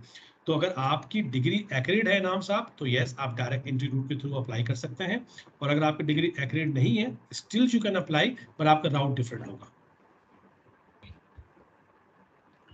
एंड सर मेरी एक और रिक्वेस्ट भी थी, कैन आई सर? जी अगर आप क्विकली पूछ लें ताकि बाकी लोग भी सवाल पूछ सकें. जी जी सर, बस क्विकली सर, वो मैं ये कहना चाह रहा था कि अगर आप कोई वेबिनार या सेमिनार अरेंज करें सर सैयद यूनिवर्सिटी में, क्योंकि यहाँ बहुत कम लोग जानते हैं इसके बारे में, और सर देयर इज़ नो यानी कि कोई गाइड करने वाला भी नहीं होता सर यहाँ पर. बिल्कुल बिल्कुल नाम साहब, मैंने आपको ऑलरेडी आंसर किया है कि डेफिनेटली हम उसको अप्रिशिएट करेंगे. आप कोऑर्डिनेट कीजिए यूनिवर्सिटी से भी और लेट अस नो. हमारे किसी भी जो रीजनल हमारे रिप्रेजेंटेटिव्स उनसे कॉन्टैक्ट कीजिए आप. और अगर वो कहेंगे तो हम उनको वेबिनार भी कर लेंगे, और अगर वो कहेंगे तो मैंने कहा कि हम इन पर्सन आके भी यूनिवर्सिटी में जो है एक ट्रेनिंग सेशन उनको फ्री ऑफ कॉस्ट हम प्रोवाइड करेंगे. Thank you so much. You welcome. जी अस्सलाम वालेकुम सर. वालेकुम सलाम. जी सर, सबसे पहले तो बहुत शुक्रिया, आपने इतना अच्छा जो है ना सेशन जो है ना हमारा किया है. तो मेरा क्वेश्चन सर ये है कि ये जो जब MRICS आपका नाम लेते हैं, सॉरी आपका नाम? सर मेरा नाम कासिम है. कासिम साहब. जी कासिम साहब. जी मेरा क्वेश्चन ये है कि जब ये क्यूएस होते हैं जो यहाँ से जब यूएई या दुबई सऊदी या कहीं भी जाते हैं जॉब के लिए, जी तो जी उनके सैलरीज पैकेज या जैसे डिग्री की होती है और जब MRICS कर लेते हैं तो उनके सैलरी पैकेज क्या होते हैं, किस तरह बता देखिए रहे थे कि इसमें सैलरी इसमें पैकेज डबल हो जाते हैं, डबल से जी क्या जी मुराद ले रहे हैं, क्या मैं चल आपको वैसे? नहीं मैं बिल्कुल बहुत अच्छा सवाल आपने पूछा ये। देखिए इसमें बहुत सारे फैक्टर्स हैं, इसका एक स्ट्रेट फॉरवर्ड आंसर नहीं है इसका कासिम साहब। देखें क्योंकि इसकी वजह ये है, पाकिस्तान से जब आप मिडिल ईस्ट आते हैं फर्स्ट टाइम, ठीक है, तो जाहिर बात है आपका एक्सपीरियंस जो होता है वो पाकिस्तान का होता है। आप यहाँ पर बिल्कुल एक तरह से फ्रेश आते हैं यूई के किसी भी मिडिल ईस्ट कंट्री, आप सऊदी आए, यूई आए, कतर आए, ओमान कहीं भी आए, तो जाहिर बात है आपकी थोड़ा सी वैल्यू थोड़ी सी आपकी कम होती है, क्योंकि जाहिर बात है आपके पास लोकल एक्सपीरियंस नहीं होता है। मगर आपके पास हो सकता है कि बहुत अच्छा एक्सपीरियंस पाकिस्तान में हो। तो जब आप यहाँ पर आ जाते हैं, यहाँ पर आने के बाद साथ साथ आपके पास चार्टरशिप भी है आपके पास, तो आपको थोड़ा सा टाइम लगता है अपने आप को थोड़ा सा चीज़ों को यहाँ पर समझने का। क्योंकि जैसे मैंने कहा कि यहाँ पर बहुत सारी चीज़ें प्रोफेशनल वे में हो रही होती है। जैसे बहुत सारे हमारे क्यूएसएस को पाकिस्तान में कॉन्ट्रैक्ट्स के बारे में इतनी इन्फॉर्मेशन नहीं होती, मेथड ऑफ मेजरमेंट के बारे में इतनी इन्फॉर्मेशन नहीं होती, या दूसरी और कॉम्पिटेंसीज के बारे में नहीं होती। तो जब आप एसोसिएट मेंबर कर लेते हैं या MRCS बन जाते हैं और जब यहाँ आते हैं, तो फर्स्ट ऑफ ऑल आपको एक कंपेयर टू अदर क्यूएस, पहली बात तो कि पैकेज आपको अच्छा मिलेगा। ठीक है, मैं आपको अगर एक मिनिमम में आपको मैं बताऊं कि पाकिस्तान से कोई 10 से 15 साल वाला क्यूएस जो है, अगर वो MRCS पाकिस्तान में करके यहाँ पर आता है, तो वो उसको आराम से 20 से 25 यहाँ उसको मिल सकते हैं इजीली। डिपेंड करता है, मैं जरूर नहीं कह रहा हूँ कि बिल्कुल ही मिल जाएंगे, ठीक है, मगर यूजुअली इतनी सैलरीज जो है वो कॉस्ट मैनेजर और सीनियर कॉस्ट मैनेजर को बहुत इजीली मिल जाती है माशाल्लाह से। अस्सलाम वालेकुम सर। वालेकुम सलाम। सर मेरा नाम आफ्ताब आलम है जी और आफ्ताब साहब। मैं सऊदी अरब में एकोन में हूँ as a MEP cost consultant. जी I have already more than 10 years of जी एक्सपीरियंस। मेरा क्वेश्चन ये है कि मैंने RICS के लिए मैंने अप्लाई किया हूँ MRICS के लिए। मैं एक्चुअली मैं बीटेक हूँ और 10 साल का एक्सपीरियंस है। जी तो मैंने माशाल्लाह। MRICS के लिए डायरेक्ट MRICS के लिए अप्लाई किया हूँ। MRICS के अप्लाई करने के बाद वो मुझे मेल आया कि वो एक मुझे अपना CV भेजे। उसके बाद मैं उसको इतने सारे डिटेल्स देखने के बाद वो आपको बताता हूँ जो भी आपका मेल के थ्रू था। तो एक मैंने मिनट CV भेजा। आफ्ताब साहब एक मिनट प्लीज, बाकी जिनके माइक ऑन है प्लीज ऑफ कर दें, जो सवाल पूछे से उनका माइक ऑन रहने दें। आप बाद में सवाल पूछ लीजिएगा। जी आफ्ताब साहब सॉरी, कंटिन्यू जी कीजिएगा। जी जी। तो इस तरह से मेरे पास मेल आया तो मैंने CV अपना रिक्स वालों को भेज दिया। जो उन लोगों का रिप्लाई आया मेरे पास कि यू कैन डायरेक्टली, मुझे एक लिंक आई कि आप डायरेक्टली पे करने के लिए ऑलमोस्ट 750 पाउंड्स।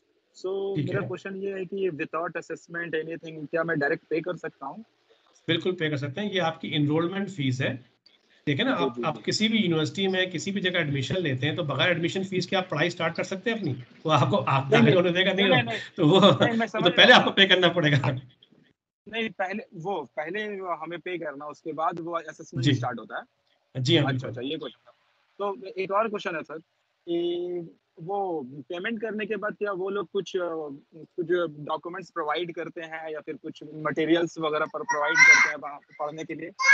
नहीं अवतार साहब, ये मैंने बड़ा क्लियर, मैंने सब लोग आपको आंसर किया है कि RSCS एथिक्स के सिर्फ आपको जो है वो मटेरियल मिल जाएगा। आपको बाकी चीज़ों का आपको डिफरेंट मटेरियल डिफरेंट वेबसाइट्स पे अवेलेबल है, डिफरेंट प्रोफेशनल इंस्टीट्यूट्स हैं उनके अवेलेबल हैं, या आप खुद ही गूगल सर्च करें, या इनके कोर्सेज हैं RSCS की अपनी हर कॉम्पिटेंसी का ऑलमोस्ट जो मेजर कॉम्पिटेंसीज उनके अपने ऑनलाइन कोर्सेज हैं, वो आप ऑनलाइन कोर्स करेंगे तो आपको स्टडी मटेरियल मिल जाएगा।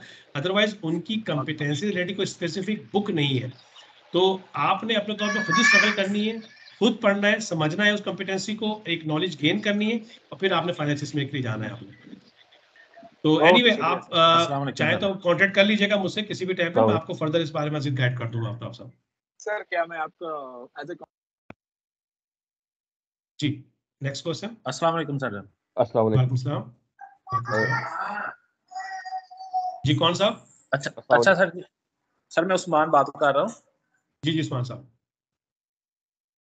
अच्छा सर, मैंने ना डिप्लोमा किया हुआ है, तकरीबन मेरा एक्सपीरियंस हो गया सर, तकरीबन 4-5 साल का मेरा एग्जीक्यूशन का एक्सपीरियंस है, और 10 जी ईयर्स जी का मेरा जो एक्सपीरियंस है ना एज ए QS है। तो जी जी सर मैं काफ़ी ट्राई कर रहा हूँ गल्फ में आने की ना, लेकिन वो ईजी नहीं बन रहा, क्योंकि मेरा कोई कह लें को जिस तरह लोगों के रिलेटिव होते हैं इस तरह के, मैं ये चाह रहा था कि कोई ईजी वे बता दें गल्फ में आने के लिए। देखिए उस्मान साहब, इजी वे तो कोई भी नहीं होता, थोड़ा सा स्ट्रगल तो करनी पड़ती है, मगर मैं आपको ये जो जी कहूँगा जी कि इस वक्त सऊदीया में स्पेसिफिकली मैं सऊदी की बात करूँगा, क्योंकि मिडल ईस्ट में तमाम मुल्क में अच्छा काम चल रहा है, मगर सऊदी के अंदर इस वक्त कंस्ट्रक्शन मार्केट बहुत अच्छी है और बहुत सारी कंपनीज की जो है हमें इंफॉर्मेशन आती रहती है, जो कि वक्तन पाकिस्तान जाती है रिक्रूटमेंट के लिए, तो वो आप वहाँ अप्रोच कर सकते हैं। मगर अगेन उस्मान साहब, अगर कि मैं इसलिए हमारा इस सेशन करने का आप लोग को यही अवेयरनेस देना था कि देखें, डिप्लोमा आपने किया हुआ है, बहुत अच्छी बात है। 10 एक्सपीरियंस इसका मतलब है कि माशाल्लाह आपका अच्छा एक्सपीरियंस, 10 एक्सपीरियंस एक अच्छा एक्सपीरियंस काउंट होता है। जो सिर्फ आपके पास एक चीज, दो चीजें लैक कर रही है, वो ये कि आपके पास आया मिडिल ईस्ट का एक्सपीरियंस नहीं, कि आपने पहले यहाँ काम नहीं किया हुआ और कोई सर्टिफिकेशन नहीं है। तो अपनी प्रोफाइल को थोड़ा सा स्ट्रॉन्ग बनाइए। देखिए ना, डिप्लोमा तो बहुत सारे हैं, लेकिन हम जब पाकिस्तान में होते हैं उस्मान साहब, तो ये जहन में रखिए कि आपका कंपटीशन सिर्फ पाकिस्तान में अपने लोगों के साथ ही है। जब हम इंटरनेशनल मार्केट में आने की कोशिश करते हैं तो मतलब कि आपका कंपटीशन दूसरी नेशनलिटी के साथ बढ़ जाता है, जिसमें इंडियंस हैं, फिलिपिनोज हैं, श्रीलंकन्स हैं, अरब्स भी हैं। तो अब इतने सारे लोगों के बीच में एक उस्मान ने अगर अपनी जगह बनानी है, तो खाली डिप्लोमा लेके उसके लिए बहुत टफ टाइम हो जाएगा जगह बनाना। तो आप उस्मान जो है वो अपनी जगह कैसे बना सकते हैं कि जब तक कि वो डिफरेंट अपने अंदर सर्टिफिकेशन ना करे, वो डिफरेंट कोर्सेज ना करे, डिफरेंट प्रोफेशनल मेंबरशिप अचीव ना करे, तो आपका प्रोफाइल स्ट्रॉन्ग नहीं होगा। अगर आप ये कर लेते हैं तो माशाल्लाह मेरे ख्याल में इंशाल्लाह रिस्क अल्लाह के हाथ में है, मगर चांसेस आपके बहुत ब्राइट हो जाएंगे इंशाल्लाह। जी, एनी अदर क्वेश्चन तनवीर साहब, क्योंकि सेशन हमारा ऑलमोस्ट टाइम। वालेकुम सलाम। अस्सलाम वालेकुम। लाइक वालेकुम साहब, सलाम। जज़ाकल्लाह जी, आपने बहुत अच्छी प्रेजेंटेशन दी और काफ़ी थैंक इंफॉर्मेटिव यू, सेशन था। Thank you.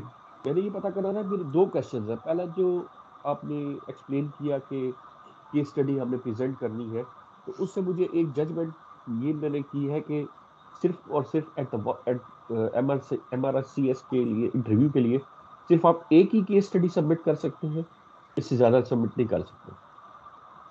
जी, एक केस स्टडी 3000 वर्ड की, मगर केस स्टडी को आप दो हिस्सों में भी कर सकते हैं, मतलब आप दो केस स्टडी को मिला के भी आप कर सकते हैं, एक केस स्टडी दो अलग केस स्टडी बना सकते हैं। मतलब टोटल वर्ड्स जो है ना वो 3000 होते हैं। 3000 वर्ड से आपका एक्सीड नहीं होना चाहिए वर्ड। तो आइडियली ज़्यादातर स्टूडेंट्स ये करते हैं कि वो एक ही कोई केस स्टडी को लेते हैं और उसको उसके ऊपर पूरा डिटेल से लिखते हैं, और किसी के पास अगर कोई एक इतनी बड़ी केस स्टडी नहीं है कि जिसके ऊपर वो 3000 वर्ड लिख सके, तो वो दो केस स्टडीज को मिला के एक केस स्टडी बना लेता है। ठीक है सर। जी, मेरा सेकंड क्वेश्चन है कि ये जो आपने पहले किसी भाई ने क्वेश्चन किया था कि एनरोलमेंट फीस MRCS की 750 पाउंड है। 750। जी हाँ, तो जी हाँ। एग्जैक्टली तो जब आप इंटरव्यू के लिए जाते हैं, तो अब आपको असेसमेंट की अलग से फीस पे करनी पड़ती है या वही 750 काउंट होगी नहीं नहीं एनरोलमेंट वही वाली? वही नहीं, जो आपने एनरोलमेंट की पे कर दी है ईयरली आपने, सिर्फ वही काउंट होगी। जब आप फाइनल सिस्टम के लिए जाते हैं उसकी कोई अलग से फीस आपको पे नहीं करनी पड़ती। जब आप मेंबर बन जाते हैं फिर, यानी मिसाल के तौर पे मैंने कहा कि साल में दो सेशंस होते हैं फाइनल असेसमेंट, एक मई में होता है, एक नवंबर में। तो अगर आपने मई में अगर आपने सेशन अपना कंप्लीट किया है और आप बिग मेंबर बन गए, नेक्स्ट मंथ आपका रिजल्ट आ गया और इंशाल्लाह मेंबर बन जाते हैं, तो अगले 6 मंथ की प्रो राटा बेसिस के ऊपर वो आपसे फीस लेंगे एज ए मेंबर, और उसके बाद भी हर साल आपने फीस पे करनी होगी। मगर एनरोलमेंट की जो आपका क्वेश्चन है स्पेसिफिकली कोई ऐसी एडिशनल फीस नहीं होती। सॉरी, मेरा लास्ट क्वेश्चन, सॉरी मैं आपका टाइम ज्यादा रहेगा, सिर्फ लास्ट क्वेश्चन है कि जिस तरह आपने बताया कि एक रूट है एसोसिएट RICS का, तो पहले हम 750 पाउंड दे के पहले वो एसोसिएट अचीव कर लेते हैं, उसके बाद फर्दर हमें 750 पाउंड दे के MRCS अचीव करना पड़ेगा या उसी नहीं, ये इस एसॉक तरह, को कंटिन्यू होगा? जी जी, ये इस तरीके से होता है। मुजफ्फर साहब है ना आपका नाम सर? नहीं, अदील है सर। अदील। जी अदिल साहब, देखें ये इस तरीके से है, जैसे मैंने आपको बताया कि आपने लेट से कि इस साल के बिगिनिंग में आपने अपनी एसओक RICS कंप्लीट कर ली, उसका जो भी फीस हुआ था वो आपने पे कर दिया। अब जाहिर बात है आप चाह रहे हैं कि यार मैंने एक फर्स्ट माइलस्टोन अचीव कर लिया, मैं सेकंड माइलस्टोन मैं अब MRCS की तरफ जाऊँ। आपने MRCS की प्रिपरेशन स्टार्ट कर दी। फर्स्ट ऑफ ऑल तो MRCS की प्रिपरेशन में मैंने कहा ना कि मिनिमम साल तो लग ही जाता है आपको अपीयर होने में। तो जब आप साल अपीयर होने के बाद जब आप मेंबर बन जाएंगे, लेट्स से कि आपने 2022 में आपने अपना एसओ कंप्लीट किया और 2023 के अंदर जाके आपने अपनी MRCS कंप्लीट कर ली। तो जब आपने MRCS कंप्लीट कर लेंगे तो उसके बाद आपने MRCS की फीस आपकी कंटिन्यू हो जाएगी। ये फीस आपकी, मतलब जैसे ना मैं कहना कि हर मेंबर की अलग अलग फीस है, और ये 750 जो मैं ख्याल में जिन्होंने सामने जिक्र किया, मैं ख्याल में एनरोलमेंट फीस है, मेंबरशिप फीस अलग होती है। ठीक है ना। वो फिर आपको वही बात है कि डबल नहीं होती, मेंबर बनने के बाद लेनी होती है। तो एसओ RSCS की अलग फीस है, जब आप मेंबर बन जाएंगे तो उसकी फीस आपसे अलग ली जाएगी, मगर आपसे डबल फीस ली जाएगी, आपसे प्रो राटा बेसिस के ऊपर लिया जाएगा। नहीं, जैसे मैंने कहा कि अगर आपने जनवरी में आप बने हैं एसओ और आप जाके लेट से कि नवंबर में बने हैं उसी साल MRSCS, तो 1 साल की जो 1 महीने की फीस होगी वो आपसे ली जाएगी as a member of MRSCS, और फिर जनवरी से आपसे फुल फीस आपसे ली जाएगी, और फिर आपकी एसओ की फीस खत्म हो जाएगी आपकी। जी, any other question? Assalamu alaikum wa rahmatullah. Sir, this is Muzaffar here. Thanks for your time and valuable effort. Sir मेरा क्वेश्चन ये है कि जो आपने आज ये वेबिनार दिया है, तो इसमें जो आपने स्लाइड शोज और जो भी आपने इंफॉर्मेशन हमें बताई है, so can it be shared through email to us so that we can go through it again and try to understand it at बिल्कुल मैं आपका सवाल समझ गया मुजफ्फर साहब। इसके दो हैं। फर्स्ट ऑफ ऑल, इसकी पूरी रिकॉर्डिंग जो है वो हमारा जो QACP का YouTube चैनल है, आपको इस पे अवेलेबल होगी, आप जाके पूरी रिकॉर्डिंग वहां पर देख सकते हैं। प्लस इसकी स्लाइड्स भी इंशाल्लाह हम लोग उसको शेयर कर लेंगे, if there be no any problem. Hopefully हम लोग स्लाइड भी शेयर कर लेंगे, वरना रिकॉर्डिंग तो आपको पूरी अवेलेबल मिल जाएगी आपको YouTube के ऊपर, हमारी जो आज सेशन हो रहा है इंक्लूडिंग क्वेश्चन आंसर सब चीजें। ठीक है सर, थैंक यू। अस्सलाम वालेकुम। हंजला हियर। सर मेरा सवाल ये है कि मैंने भी ग्रेजुएशन 3 साल पहले कंप्लीट करी है सिविल इंजीनियरिंग में, कराची से NUD से, और मैं अभी कॉस्ट कंसल्टेंसी की फर्म में काम कर रहा हूँ। क्या मैं एसोसिएटेड रिस्क के लिए अभी एलिजिबल हुआ हूँ, या मुझे पूरे 5 साल का पहले वर्क एक्सपीरियंस चाहिए, उसके बाद मैं एसोसिएटेड रिस्क के लिए अप्लाई कर सकता हूँ?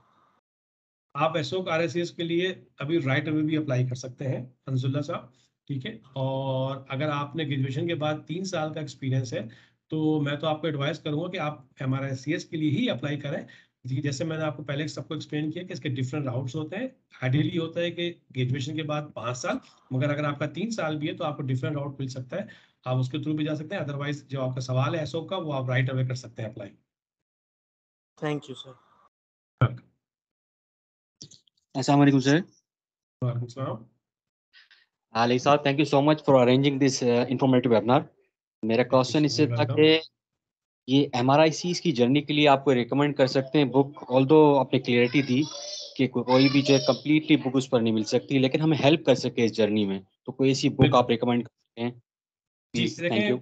ये इस तरीके से हो सकता है कि हम जो जैसे हमारे बहुत सारे रीजनल ग्रुप है, इस तरह के हमारा एक APC का भी हम लोगों ने RSCS का APC का QACP का हमने ग्रुप बनाया हुआ, जिसमें हमारे वो हमारे मेंबर्स हैं जो कि RSCS पढ़ रहे हैं। तो उसमें जाहिर बात है काफी लोगों ने अपना बहुत सारा एक कहते हैं ना कि स्टडी मटेरियल इकट्ठा किया हुआ है, हमारे बहुत सारे मेंबर्स के पास अवेलेबल है, कुछ हमारे पास भी हैं, तो वो आपके साथ हम शेयर कर सकते हैं। बट अगेन मतलब उसमें बहुत सारी चीजें ऐसी होती हैं, of course I don't want to say being a charter member के वो कॉपीराइट्स के इश्यूज वगैरह आए थे, इसलिए हम लोग डायरेक्टली जो है वो उसको शेयर नहीं करते। बट यस, अगर आप ग्रुप में डेफिनेटली पूछे तो आपको काफी हद तक स्टडी मटेरियल मिल जाएगा, और you can contact to our any of regional our members या हमारे जो भी रिप्रेजेंटेटिव हैं, तो जो भी हमारे पास अवेलेबल है इंशाल्लाह वो हम आपके साथ शेयर कर सकते हैं। Thank you sir.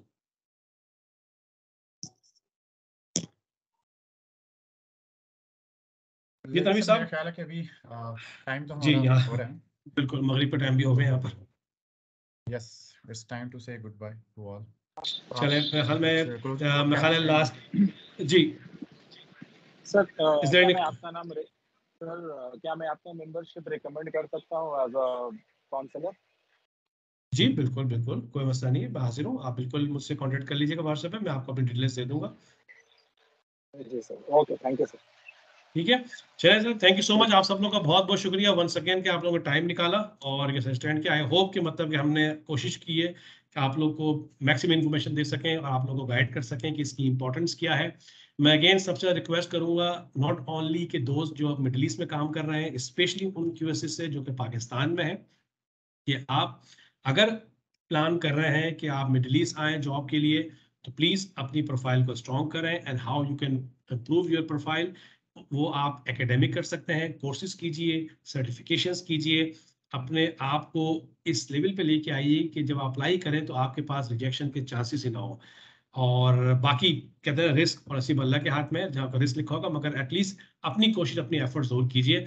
और बाकी आप सब लोग को बेस्ट ऑफ लक। किसी भी टाइम कभी भी आप लोग कोई क्वेश्चंस इससे रिलेटेड हो तो आप हमारा जो QSB ग्लोबल नंबर पर आप कॉन्टैक्ट कर सकते हैं। So thank you so much everyone. अस्सलाम वालेकुम।